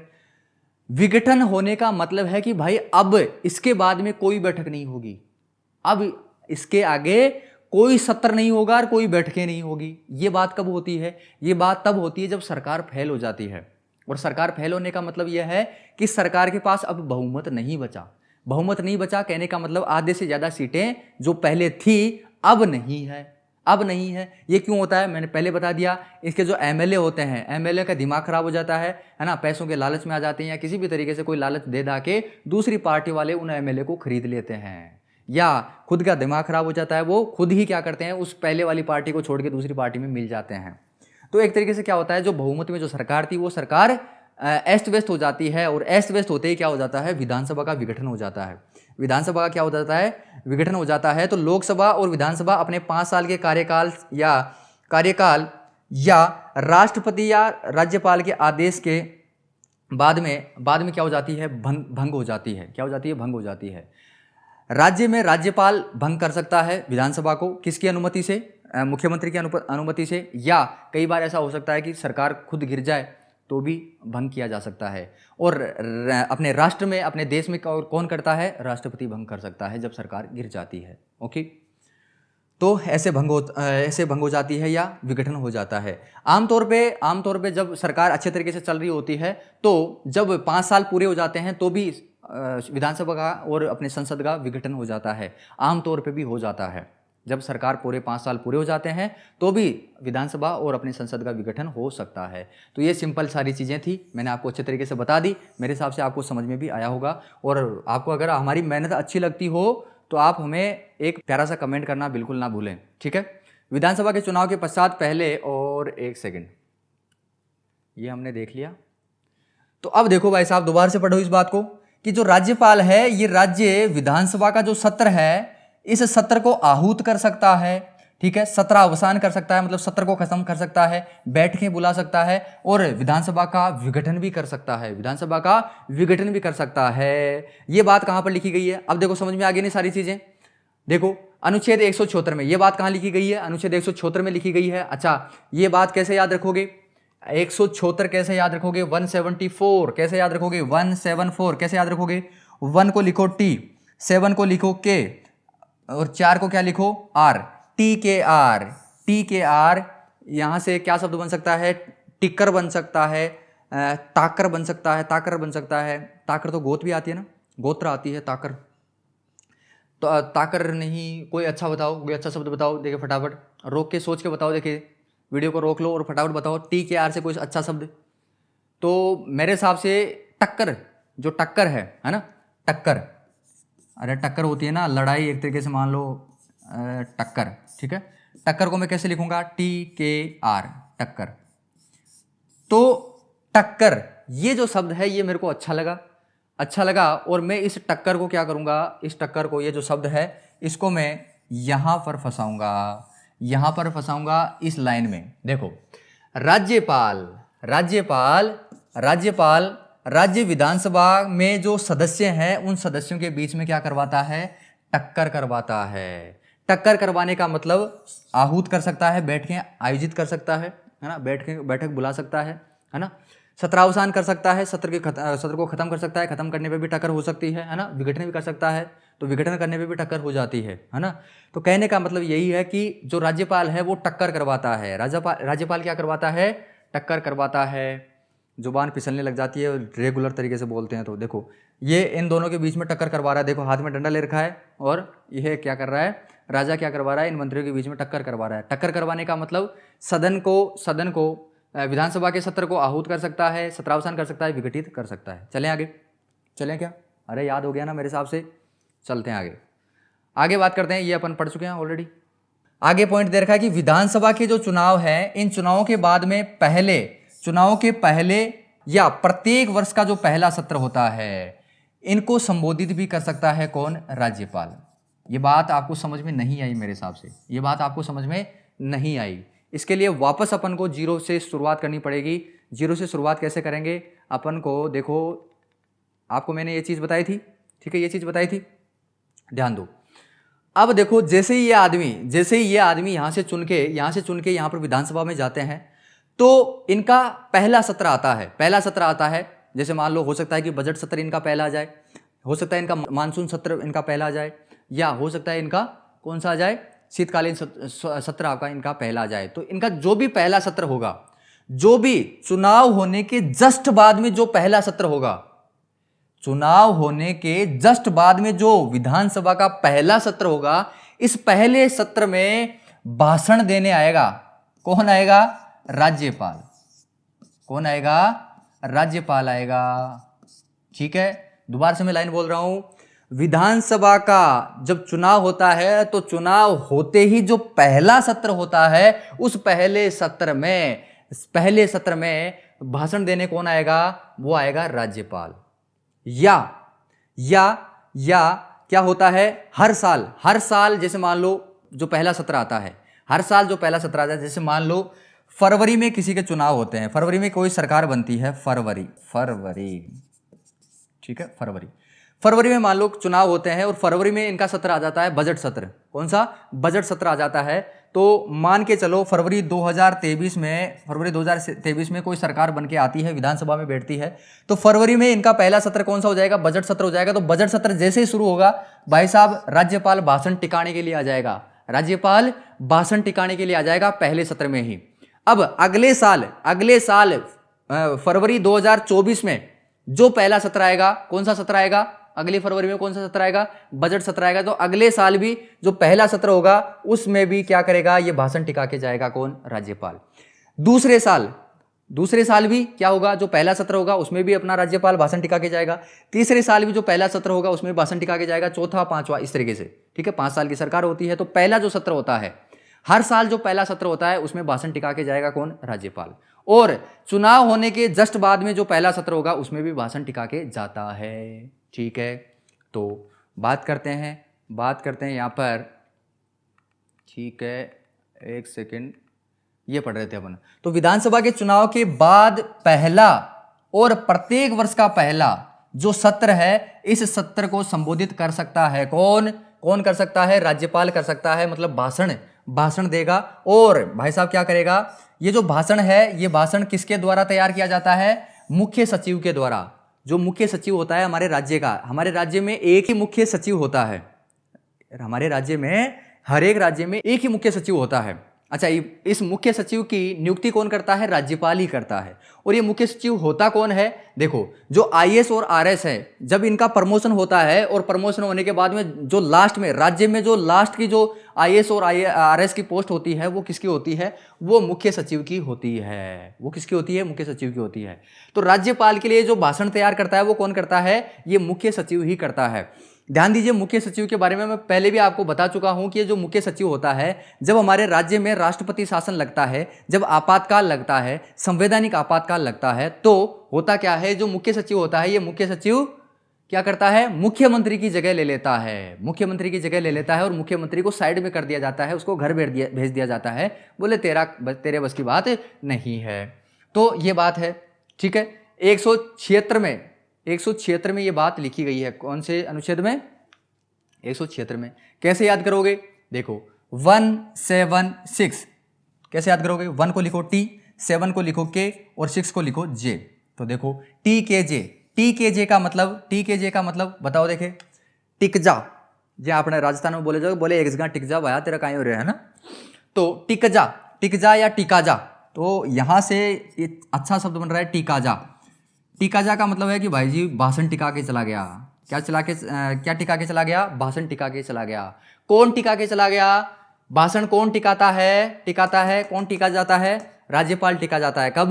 जब पहला और प्रत्येक वर्ष का पहला सत्र होता है। जब चुनाव के बाद में पहला सत्र होता है और प्रत्येक वर्ष का जो पहला सत्र होता है, इन दोनों सत्रों में वो भाषण टिका जाता है, राज्यपाल, है ना। ठीक है, समझ में आ गया? ऐसे याद कर लो, बहुत आसान है। ठीक है, राज्य विधानसभा के चुनाव के पश्चात पहले और ये भाषण टिका जाता है ना। 176 TKJ और टिका जा। अरे बोर तो नहीं हो रहे हो ना? देखो, क्लासेज लंबी चलेंगी, मैं इसमें कुछ भी नहीं कर सकता, काट छाट नहीं कर सकता, समझ रहे हो। क्लास छोटी करना आता है हमें, क्लासेज छोटी करना आता है, सारे हथकंडे पता है हमें।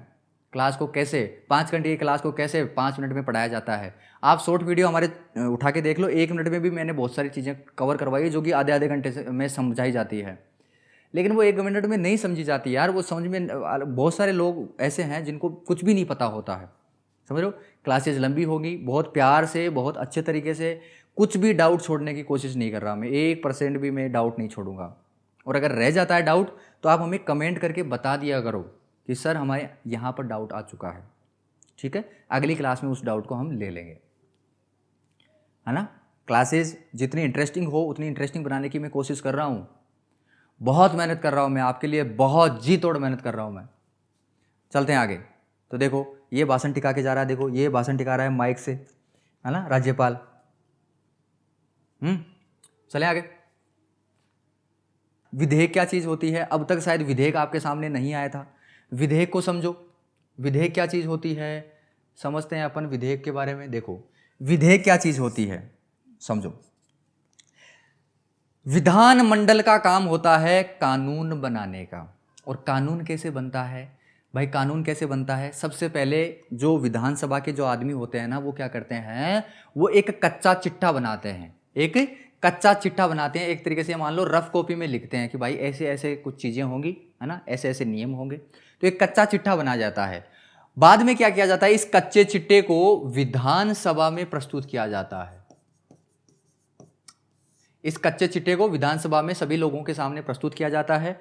और जैसे ही ये कच्चा चिट्ठा विधानसभा में प्रस्तुत होता है, भाई साहब, इस कच्चे चिट्ठे का नाम बदल जाता है।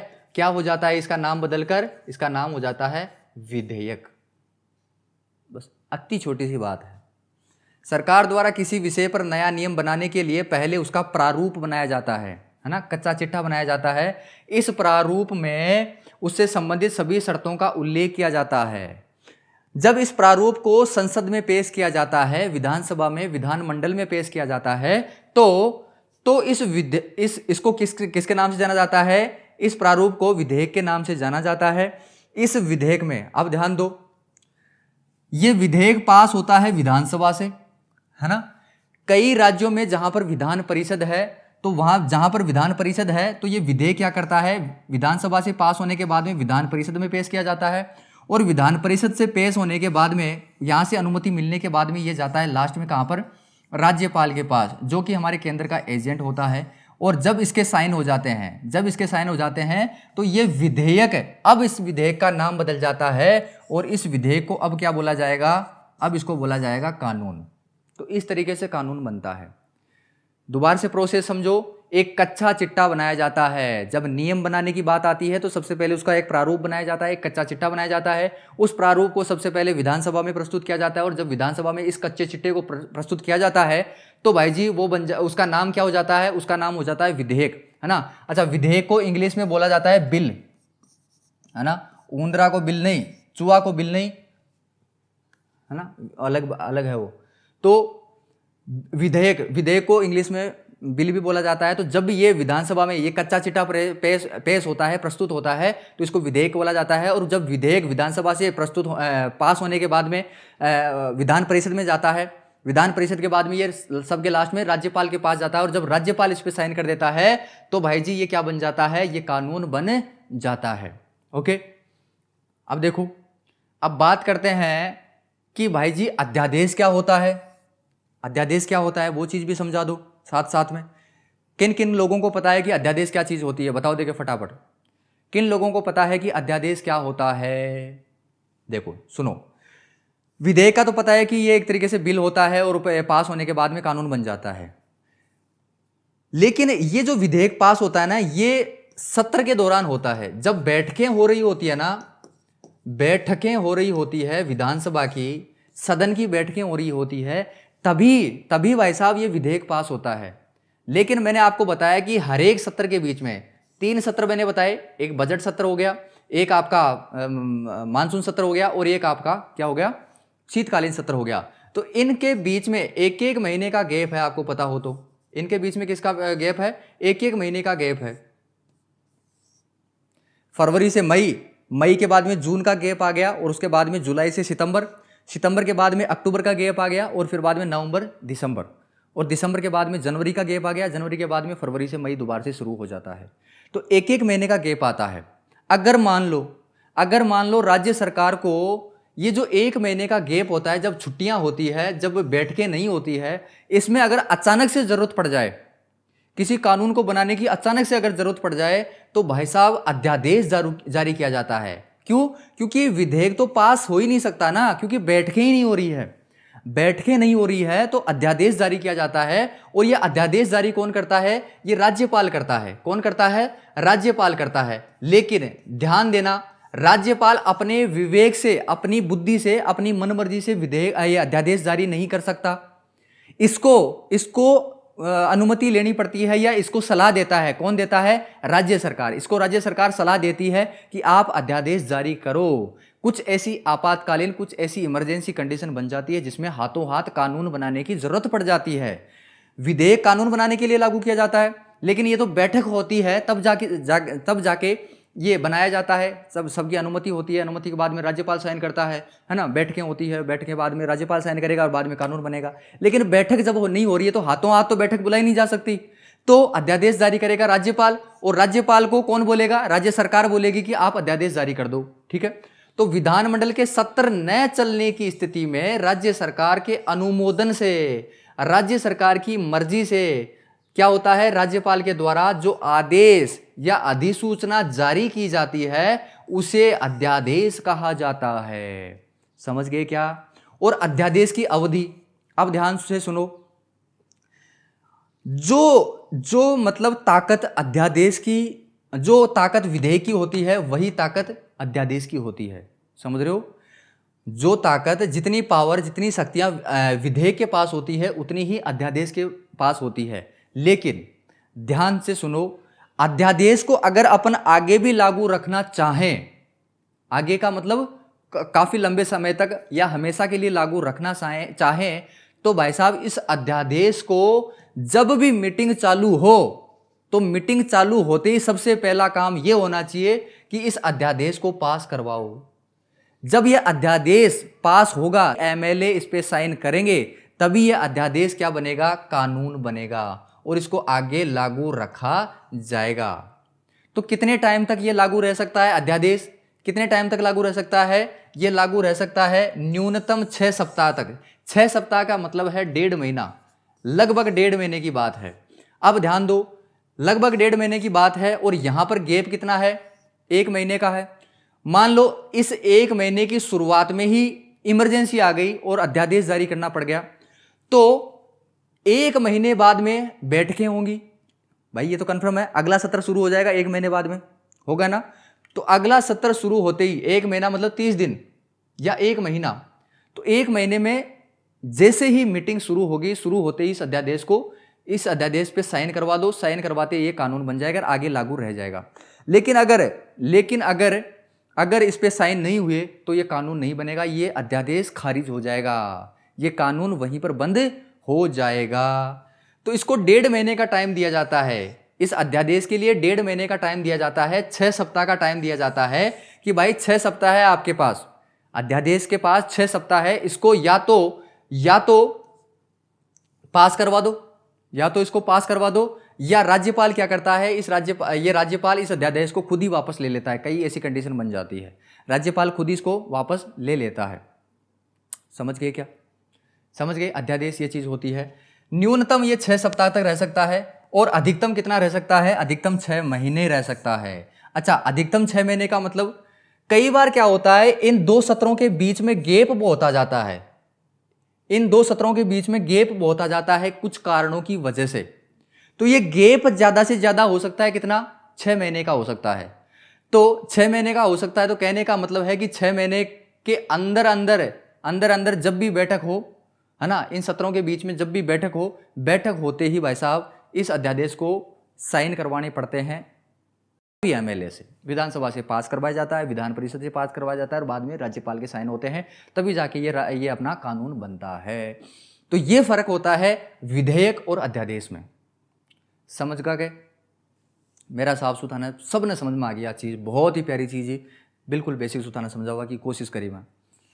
तो बात करते हैं आगे है कि जिन राज्यों में द्विसदनात्मक विधानमंडल है, द्विसदनात्मक विधानमंडल का मतलब एक तो आपकी विधानसभा आ गई और दूसरी आपकी विधान परिषद आ गई, है ना? तो अरे क्या लिख दिया, विधान परिषद। तो जहां पर जिन राज्यों में विधान परिषद और विधानसभा दोनों है, तो वहां पर क्या होता है, जो उच्च सदन होता है, उच्च सदन किसको बोला जाता है? विधान परिषद को बोला जाता है। अरे मैं समझा चुका हूं, ये अच्छे से समझा चुका हूं। उच्च सदन या इसको अपर हाउस बोला जाता है ना, अपर हाउस बोला जाता है, ठीक है। अच्छा, इसको लोअर हाउस बोला जाएगा या निम्न सदन बोला जाएगा? विधान सभा को निम्न सदन, लोअर हाउस, ठीक है, लोअर हाउस बोला जाता है, ठीक है। अब ध्यान दो यहां पर मैं क्या बता रहा था कि द्विसदनात्मक, जहां पर विधानसभा और विधान परिषद है, तो वहां पर जो उच्च सदन है, उच्च सदन का मतलब विधान परिषद, तो इस विधान परिषद में राज्यपाल क्या करता है? 1/6 सदस्यों को मनोनीत करता है। देखो, 1/6 सदस्यों को मनोनीत करने का मतलब है कि ये जो 1/6 सदस्य है ना, इनका चुनाव नहीं होता है। फॉर एन एग्जाम्पल, जैसे विधान परिषद में 66 सीटें हैं, विधान परिषद में 66 सीटें हैं, 66 यहां पर सीटें हैं, तो इनका 1/6 कितना हो जाएगा? 1/6 कितना हो जाएगा? 1/6 कितना हो जाएगा? गुणा कर दो इससे, तो क्या हो जाएगा? 11। कितनी हो जाएगी? 11 हो जाएगी। देखो, आपको एक मैथ की चीज़ बताऊँ आपको, बहुत ही प्यारी चीज़, बहुत ही कमाल की चीज़ है, थोड़ा बहुत मैं बता देता हूँ आपको। देखो, जैसे मान लो आपसे पूछा जाए कि 10 का 15% कितना होगा? 10 का 15% कितना होगा? तो इसको कैसे सोल्व करोगे? 10 का 15%, मैथ में कुछ ऐसा लिखा हुआ आ जाए, मैथ में कुछ ऐसा लिखा हुआ आ जाए तो इस का मतलब हमेशा का मतलब क्या होता है? गुणा। का क्या मतलब होता है? गुणा होता है। तो 10 गुणा 15 और 15%, परसेंट का मतलब हमेशा होता है बटे 100, परसेंट का मतलब होता है बटे 100, ठीक है। तो 15/100, तो ये कितना हो जाएगा? कितना हो जाएगा? 1.5 हो गया ना, सिंपल। अरे ये तरीके से ये समीकरण सोल्व करने का तरीका है ये। का मतलब हमेशा गुणा होता है, समझ रहे हो? हिंदी को डायरेक्टली मैथ में चेंज कर दो। जिस तरीके से हम टेबल को डायरेक्टली हम पिक्चर में चेंज कर रहे हैं ना, अक्षरों को डायरेक्टली पिक्चर में चेंज कर रहे हैं इसकी मदद से, इसी तरीके से हिंदी को डायरेक्टली गणित में भी चेंज किया जा सकता है। सब जगह तरीके होते हैं, है ना, समझने वाला होना चाहिए। तो 10 का 15%, 10 गुणा 15/100, जैसे बोल दिया जाए 100 का 50% कितना होगा? 100 का आधा कितना होगा? इसी तरीके से देखो यहाँ पर क्या दे रखा है कि कुल सीटों का 1/6। देखो यहाँ पर क्या दे रखा है, देखो सदन के 1/6 सदस्य, 1/6 सदस्य, तो कुल सीटों का, कुल पदों का 1/6। तो यहाँ से मान लो कुल पद कितने हैं? 66 हैं। का मतलब क्या होता है? गुणा 1/6 का मतलब डायरेक्टली। तो आंसर क्या आ जाएगा? 66 में 6 का भाग दे दो, कितना हो जाएगा? 11। तो 11 सदस्य। तो 11 सदस्यों को मनोनीत करता है कौन? करता है भाई राज्यपाल करता है। राज्यपाल करता है कहां पर? जो उच्च सदन होता है राज्य में, उच्च सदन कौन सा होता है? विधान परिषद होता है, ठीक है। अब ध्यान दो, ये जो 1/6 सदस्य आते हैं ना, ये 1/6 सदस्य कहां से आते हैं? अलग अलग क्षेत्रों से उठाए जाते हैं, अलग अलग क्षेत्रों से उठाए जाते हैं। और ये क्षेत्र कौन से होते हैं? 5 क्षेत्र। याद रखना, ये 5 क्षेत्र याद होनी चाहिए, एग्जैक्टली आपको याद होनी चाहिए। कला, साहित्य, विज्ञान, कला, साहित्य, विज्ञान, सहकारिता और समाज सेवा, ठीक है। 5 आपके क्षेत्र याद होने चाहिए। इन 5 क्षेत्रों में से हमारा जो राज्यपाल है, ये राज्यपाल 1/6 सदस्यों को उठाता है और उनको मनोनीत करता है। कहां पर? उच्च सदन में। उच्च सदन मतलब विधान परिषद, ठीक है। यहां पर एक इंपॉर्टेंट चीज मैं आपको बताता हूं, ये जो सहकारिता है, ये जो क्षेत्र है, समझना, जो हमारा राष्ट्रपति है, राष्ट्रपति को भी सदस्य मनोनीत करने का हक होता है। कहां पर? उच्च सदन में। और राष्ट्रपति का उच्च सदन, राष्ट्रपति मतलब उच्च सदन का मतलब है राज्यसभा, राज्यसभा। तो भाई जी राज्यसभा में भी सदस्यों को मनोनीत किया जाता है। कहां पर?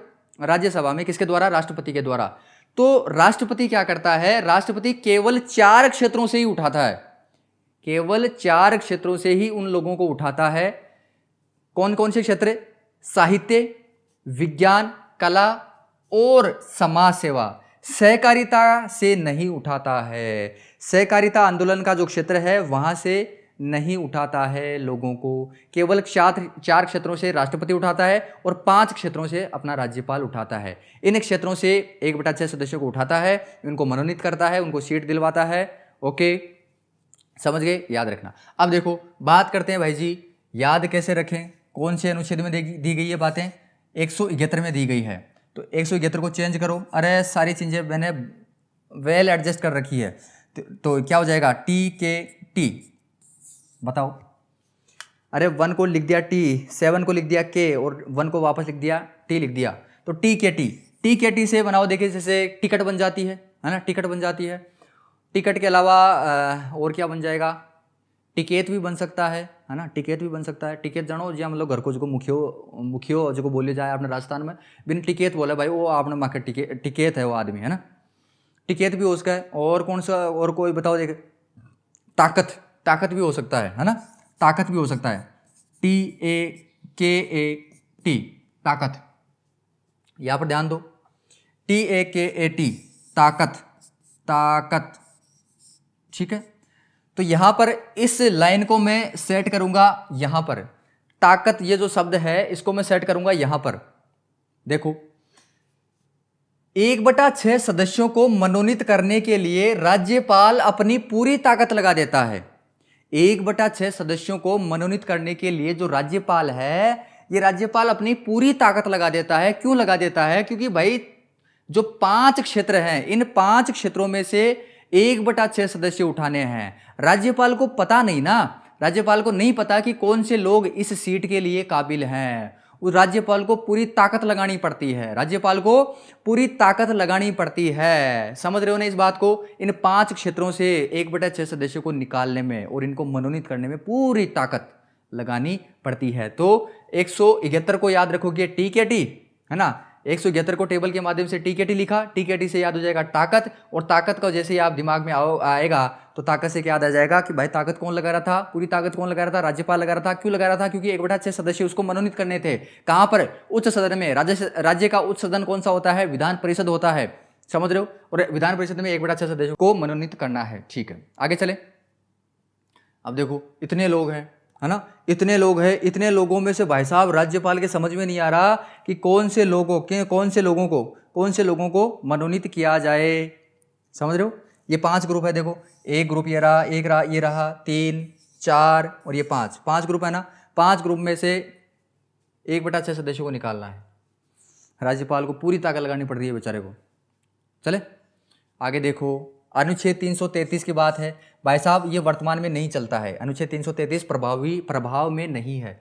क्या लिखा हुआ था अनुच्छेद 333 में? राज्य विधानसभा में एक एंग्लो इंडियन को मनोनीत कर सकता है। यहां पर ध्यान दो, विधान परिषद में मनोनीत कर रहा है 1/6 सदस्यों को। कौन? राज्यपाल।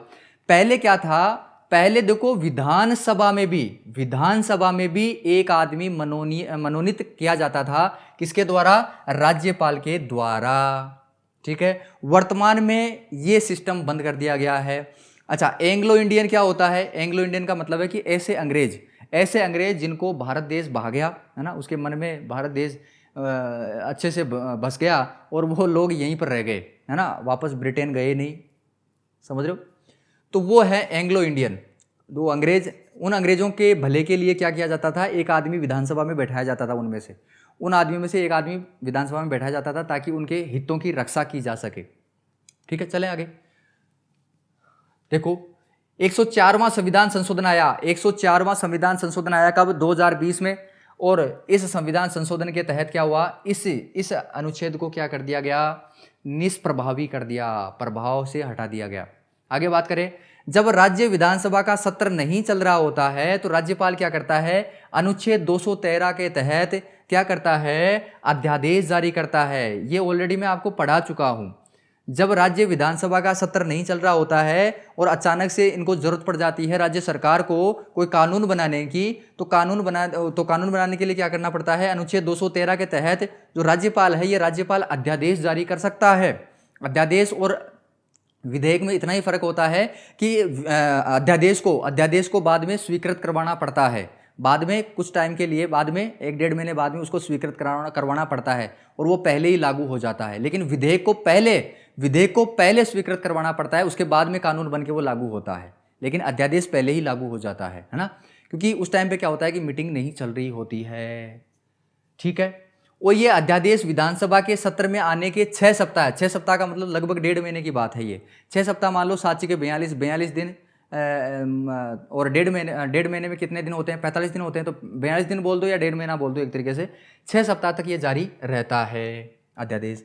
बात करें आगे, अनुच्छेद 213 में यह भी स्पष्ट उल्लेखित है कि अध्यादेश उसी विषय पर जारी किया जा सकता है जिस विषय पर राज्य विधानमंडल को कानून बनाने का अधिकार होता है। ऐसे नहीं बना सकता राज्यपाल कि मान लो जिस विषय पे राज्य सरकार को, राज्य विधानमंडल को हक ही नहीं है, उस विषय पे नहीं बना सकती। क्या नहीं बना सकती? अध्यादेश नहीं बना सकती। समझ रहे हो?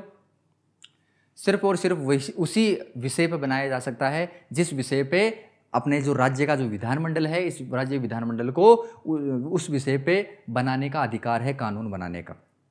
ठीक है, चलांगे आगे। चला आग तक ना थे थक्या को नहीं, चला आगे। आ चीज़ मैं थाने बता चुकी ऑलरेडी। बस मात्र 5 मिनट 10 मिनट और रुक जाओ, कंप्लीट कर दूंगा पूरा आप इन्हें वीडियो ने। ठीक है, देखो विधायी शक्तियाँ, देखो वही बात है, ये बता चुका हूं मैं। अध्यादेश का वही महत्व होता है जो राज्य विधानमंडल के द्वारा बनाए गए कानून का होता है ना। अध्यादेश का वही महत्व होता है। जो अध्यादेश होता है ना, जो मतलब जब सत्र नहीं होता है उस टाइम पे जो विधेयक एक तरीके से वो प्रारूप बनाया जाता है, जो कानून बनाया जाता है उसको अध्यादेश बोला जाता है। तो अध्यादेश का वही महत्व होता है जो राज्य विधानमंडल के द्वारा जो कानून बनाया जाता है ना, उस कानून के बराबर ही होता है। अध्यादेश राज्यपाल का स्व विवेक नहीं है। अध्यादेश राज्यपाल अपने विवेक से नहीं बना सकता, राज्य सरकार इसको बोलती है तभी बनाया जाता है। अध्यादेश भी विधि होने के कारण क्या होता है, न्यायपालिका में चुनौती देने योग्य है। देखो जो कानून बनता है ना, ये कानून सही बना है कि गलत बना है, इस कानून को न्यायालय के अंदर चेक करवाया जा सकता है, न्यायालय के अंदर चेक करवाया जा सकता है। ठीक है, तो अध्यादेश को भी कानून माना जाता है। तो कानून मानने की वजह से क्या होता है कि न्यायपालिका में इसको चुनौती दी जा सकती है। अध्यादेश दो तरीकों से समाप्त हो जाता है। अध्यादेश दो तरीकों से समाप्त किया जा सकता है। पहला तरीका तो ये कि भाई राज्यपाल इसको जारी करता है तो राज्यपाल इसको वापस भी बुला सकता है, अध्यादेश को वापस भी इसको ले सकता है अध्यादेश को। पहला तरीका तो ये है अध्यादेश खत्म करने का। दूसरा तरीका क्या है कि निर्धारित अवधि 6 सप्ताह में अगर विधानमंडल इसको अनुमति दे दे तो ये तो पास हो जाएगा। अगर स्वीकृति नहीं दे, अनुमति नहीं दे, तो भाई साहब ये अध्यादेश खत्म हो जाएगा। ठीक है, तो इन दो तरीकों से अध्यादेश खत्म हो सकता है। ठीक है, चले आगे बात करते हैं। देखो अभी हमने बात की कि देखो क्या होता है, जैसे कोई भी प्रारूप बनता है, कोई भी विधेयक आता है तो विधेयक पहले जाता है विधानसभा में, है ना, विधानसभा में जाता है। ठीक है, विधानसभा के बाद में अगर किसी राज्य में विधान परिषद हो तो विधान परिषद में जाएगा, है ना, विधान परिषद में जाता है। ये प्रारूप है आपका, और ये प्रारूप बाद में क्या बन जाता है, यहां पर जाते ही विधानसभा में जाते ही क्या बन जाता है, विधेयक बन जाता है। ठीक है, परिषद में जाएगा, विधान परिषद में जाएगा, विधान परिषद के बाद में राज्यपाल के पास जाता है। ठीक है, राज्यपाल के पास में जाता है।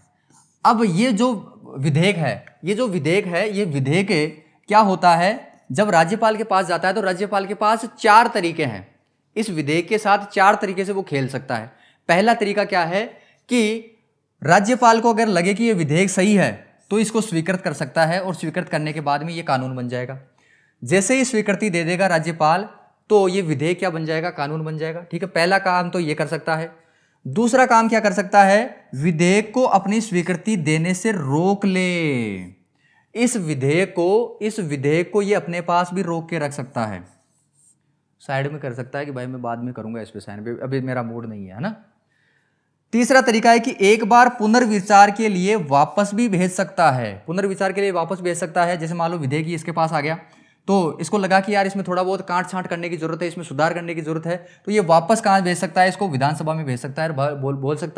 बोल सकता है कि भाई इसमें थोड़ा बहुत सुधार करो, उसके बाद में मेरे पास भेजना, ऐसे में साइन नहीं करूंगा। ठीक है, चौथा इसके पास क्या काम होता है कि विधेयक को राष्ट्रपति के विचार के लिए भी सुरक्षित रख सकता है।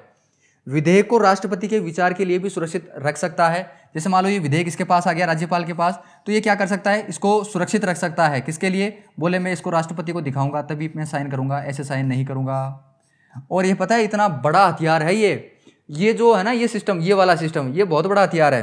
कैसे, जैसे मान लो राज्य सरकार कोई भी अच्छा काम करने जा रही है ना, राज्य सरकार कोई भी अच्छा काम करने जा रही है केंद्र में, जैसे मान लो वर्तमान में जैसे बीजेपी या एनडीए सरकार है ना, बीजेपी की या एनडीए की सरकार है।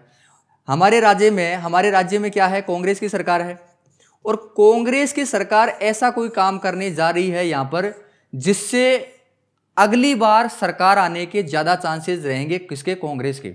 ऐसा बहुत ही भयंकर तरीके से ऐसा कोई सिस्टम लाने की कोशिश करे कांग्रेस, कानून लाने की कोशिश करे, तो देखो क्या किया जाता है, ये बीजेपी का आदमी क्या बोलेगा इस राज्यपाल को कि ऐसा कोई कानून आए, तेरे पास ऐसा कोई कानून आए जिससे कांग्रेस को बहुत ज्यादा फायदा हो रहा हो, है ना। बीजेपी सरकार ये चाहती है कि हमारे राज्य में भी क्या हो, बीजेपी की सरकार हो, अगली बार हमारे यहां पर बीजेपी की सरकार आए राज्य में, है ना।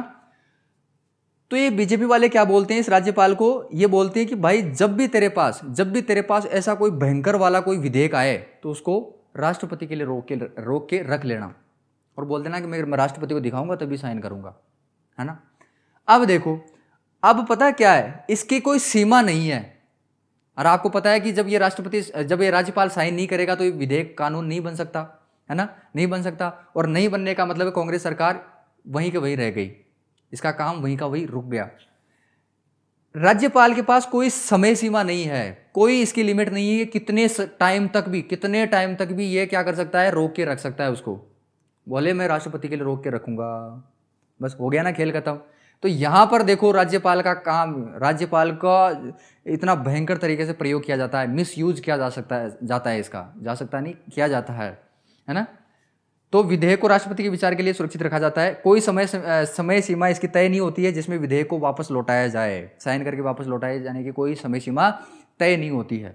तो ये जो विधेयक आता है राज्यपाल के पास, चार तरीके होते हैं। पहला तरीका कि ये स्वीकृत कर दे, दूसरा ये स्वीकृति देने से रोक के रखे, अपने पास साइड में रख ले, पुनर्विचार करने के लिए वापस ये विधानसभा विधान परिषद में भेज सकता है, ठीक है। विधेयक को राष्ट्रपति के विचार के लिए भी सुरक्षित रह सकता है। ध्यान दो, जब राष्ट्रपति के पास कोई विधेयक आता है, संसद से कोई विधेयक आता है, तो उसके पास केवल और केवल 3 ही तरीके होते हैं, चौथा तरीका नहीं होता। चौथा तरीका क्यों नहीं होता? देखो ध्यान दो, ये राष्ट्रपति के लिए सुरक्षित रख रहा है, राज्यपाल राष्ट्रपति के विचार के लिए रख रहा है, लेकिन राष्ट्रपति तो खुद सबसे ऊपर है, वो किसके लिए विचार करने के लिए रखेगा? वो नहीं रख सकता, उसको इन तीनों में से ही कोई काम करना पड़ता है, ठीक है। समझ में आ गया क्या सारा खेल आपको? चलें आगे, चले देखो आगे है, राज्यपाल ये सुनिश्चित करता है कि वार्षिक, देखो वित्तीय शक्तियों की बात कर रहे हैं अपन, राज्यपाल ये सुनिश्चित करता है कि जो राज्य का जो वार्षिक वित्तीय विवरण है, जिसको राज्य का बजट बोला जाता है, तो राज्य का जो बजट है, इस बजट को राज्य विधानमंडल में रखा जाए, पेश किया जाए। ये कौन तय करता है? ये राज्यपाल ही तय करता है। राज्यपाल ही सुनिश्चित करता है कि राज्य का जो बजट है, हर साल हमारे फरवरी में आता है, तो यहाँ पर राज्यपाल ये सुनिश्चित करता है कि जो राज्य का जो बजट है, ये बजट आपका कहाँ पेश किया जाए? विधानमंडल के सामने पेश किया जाए। समझ गए क्या? अब देखो याद कैसे रखोगे इसको? याद रखने के लिए देखो यहाँ पर कितना है, 202, ठीक है। यहाँ पर क्या लिखोगे?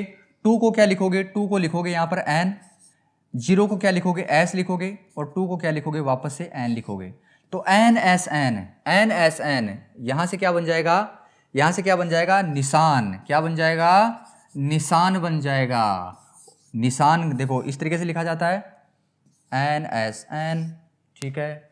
बीच में मैं AEIOU स्वर लगाऊंगा, निशान बन गया ना ये निशान, ठीक है। तो भाई जी क्या होता है? राज्यपाल ये सुनिश्चित करता है कि जो राज्य का जो बजट है, उस बजट के निशान छोड़े जाएं। कहां पर? विधानमंडल के सामने। निशान छोड़ने का मतलब है पेश किया जाए। तो कहने का मतलब है राज्यपाल ये सुनिश्चित करता है कि राज्य का जो बजट है उसका निशान छोड़ा जाए। तो इस तरीके से आप याद कर सकते हो। निशान का मतलब है NSN का मतलब, N का मतलब 2, S का मतलब 0 और N का मतलब दोबारा से 2। तो 202 अनुच्छेद में ये बात लिखी गई है, ठीक है। बात करते हैं आगे देखो क्या दे रखा है। राज्य विधानसभा में सभी धन विधेयक राज्यपाल की पूर्व स्वीकृति से प्रस्तुत किए जाते हैं, ठीक है। और धन विधेयक का जो परिभाषा है, धन विधेयक की जो परिभाषा है, ये अनुच्छेद 199 में परिभाषित की गई है। धन विधेयक की जो परिभाषा है, ये अनुच्छेद 199 में बताई गई है कि धन विधेयक क्या होता है। धन विधेयक होता क्या है, ये अनुच्छेद 199 में बताया गया है। 199 का मतलब 199, तो 1 का मतलब है T, ठीक है, 9 का मतलब B, और इस 9 का मतलब B, ठीक है। TBB, ठीक है, टिब्बी भी ऐसा बन सकता है, टीबी बन सकता है, या टीबा बन सकता है ना, टीबा बन सकता है, टाबी बन सकता है। लेकिन मेरे हिसाब से मेरे को ये अच्छा नहीं लगा। आप इसको बनाना चाहो तो बना सकते हो, लेकिन मैं क्या बनाऊंगा? मैं बना रहा हूँ यहाँ पर DBB, और DBB से क्या बना रहा हूँ? मैं यहाँ से डिब्बा बना रहा हूँ। क्या बना रहा हूँ? डिब्बा बना रहा हूँ। और डिब्बे में ये जो धन विधेयक है, धन विधेयक की परिभाषा रखी हुई है। डिब्बे के अंदर पर्ची है, और इस पर्ची के अंदर क्या लिखा हुआ है? धन विधेयक की परिभाषा लिखी हुई है।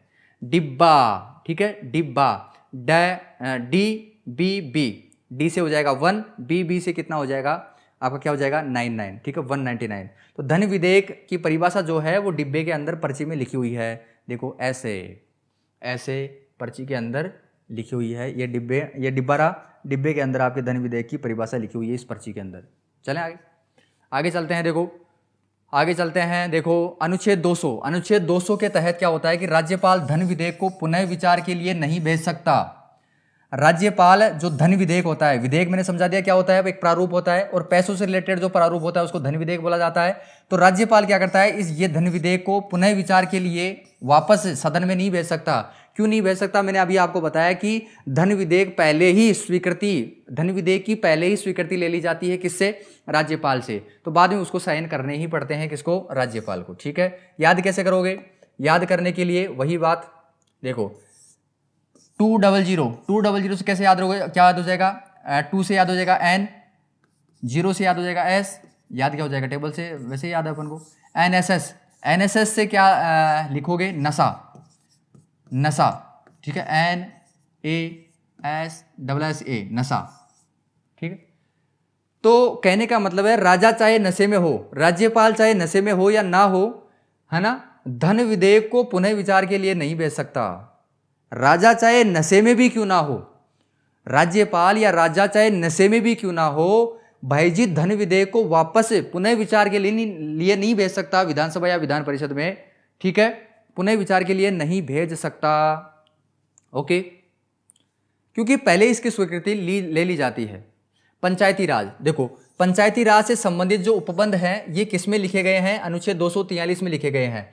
अनुच्छेद 243 का मतलब है 243 का मतलब क्या है? 243 का मतलब क्या है? NR और M, NRM का मतलब है, देखो NRM, 243 को NRM लिखेंगे और NRM को जैसे आप 2-3 बार रिपीट करोगे तो क्या हो जाएगा? नरमा। और नरमा क्या होता है? कपास होता है ना। तो कपास में क्या हो रहा है? पंचायती राज। कपास में क्या हो रहा है? पंचायती हो रही है। नरमे के खेत में क्या चल रही है? पंचायती चल रही है भाई जी। नरमे के खेत में क्या चल रही है? पंचायती चल रही है। अनुच्छेद 243 किससे संबंधित है? पंचायती राज से संबंधित है। मुझे लगता है कि आप थोड़े बहुत बोर हो गए होंगे, होगा कहते बोर थोड़ा, देखो हो सके, है ना, क्योंकि भाई जी राज्यपाल बहुत बड़ा टॉपिक है ना, राज्यपाल बहुत बड़ा टॉपिक है और बिल्कुल बेसिक से पढ़ाओ ना तो भाई साहब जान मैं खुद मनिया लगा कि बहुत लंबो खिंचको टॉपिक, लेकिन वही बात है कि पढ़ना तो पड़ेगा, है ना, पढ़ना पड़ेगा भाई जी, कुछ भी नहीं हो सकता क्योंकि एग्जाम में प्रश्न आते हैं यहाँ से, है ना। राज्यपाल की सिफारिश से ही अनुदान मांग विधानसभा में प्रस्तुत की जाती है। राज्यपाल की सिफारिश से ही जो अनुदान मांग होती है, अनुदान मांग का मतलब है, इसको इंग्लिश में बोला जाता है ग्रांट। ये ग्रांट किस लिए मांगी जाती है? जैसे मान लो किसी पंचायत में रोड बनानी है, किसी पंचायत समिति में जैसे मान लो पेयजल की सुविधा नहीं है ना, वहाँ पर नहर निकालनी है या कुछ भी निकालनी है तो उसके लिए पैसों की जरूरत पड़ती है, तो उसी को बोला जाता है ग्रांट, है ना। पैसों की अनुमति, ग्रांट, अनुदान, है ना। अनुदान की जो मांग है वो विधानसभा में प्रस्तुत की जाती है, किसकी अनुमति से? राज्यपाल की सिफारिश से ही। राज्य सरकार अनुदान की मांग करती है क्योंकि राज्य सरकार के पास जो पैसा इकट्ठा होता है ना उसमें से डायरेक्ट सरकार पैसा नहीं निकाल सकती, पहले राज्यपाल से पूछना पड़ता है, अनुदान के लिए पहले पूछना पड़ता है कि हम पैसा निकाल रहे हैं, ठीक है। अनुच्छेद 243 झ और अनुच्छेद 243 मैं को वाई भी बोला जा सकता है, झ को आई भी बोला जा सकता है। तो अनुच्छेद 243 और 243 झ और मैं, ये इसके तहत क्या होता है, जो राज्यपाल है ये राज्यपाल प्रत्येक 5 साल में राज्य वित्त आयोग का गठन करता है। अनुच्छेद 243 झ और अनुच्छेद 243 मैं के तहत राज्यपाल प्रत्येक 5 वर्ष में राज्य वित्त आयोग का गठन करता है। अच्छा, राज्य जो वित्त आयोग है इसका काम कहां पर होता है? राज्य वित्त आयोग का क्या काम होता है? जैसे कहां से कर लेना है, कहां से टैक्स लेना है, कहां पर खर्चा करना है, ये काम एक आयोग को सौंप दिया जाता है, एक ग्रुप ऑफ पीपल, मतलब लोगों के समूह को ये काम सौंप दिया जाता है कि आप चेक करो, आप ही सारी चीज़ें हमें सलाह दो। सरकार ये काम खुद नहीं करती है, उस राज्य वित्त आयोग को ये काम सौंपा जाता है, ठीक है। चलें आगे चलें तो देखो अनुदान का मतलब वही बात है, वह आर्थिक सहायता जो राज्य शासन, आधिकारिक संस्था आदि की ओर से किसी विशेष कार्य के लिए किसी व्यक्ति या संस्था को दी जाती है, ये अनुदान होता है। तो देखिए पूरी एनर्जी के साथ मैंने ये टॉपिक पढ़ाने की कोशिश की है, ओके। तो इसको थोड़ा सा अपन यहीं पर रोकने की कोशिश करेंगे, क्योंकि ऑलरेडी ये बहुत लंबा हो चुका है। मैं भी बहुत ज़्यादा थकान महसूस कर रहा हूँ। थोड़ा सा मैं रेस्ट करूँगा, उसके बाद में मैं अगले लेक्चर में आपको बाकी जो राज्यपाल की चीज़ें रह गई हैं वो मैं आपको पढ़ाने की कोशिश करूँगा। तो मिलते हैं कल इसी टाइम इसी एनर्जी के साथ। तब तक के लिए जय हिंद, वंदे मातरम।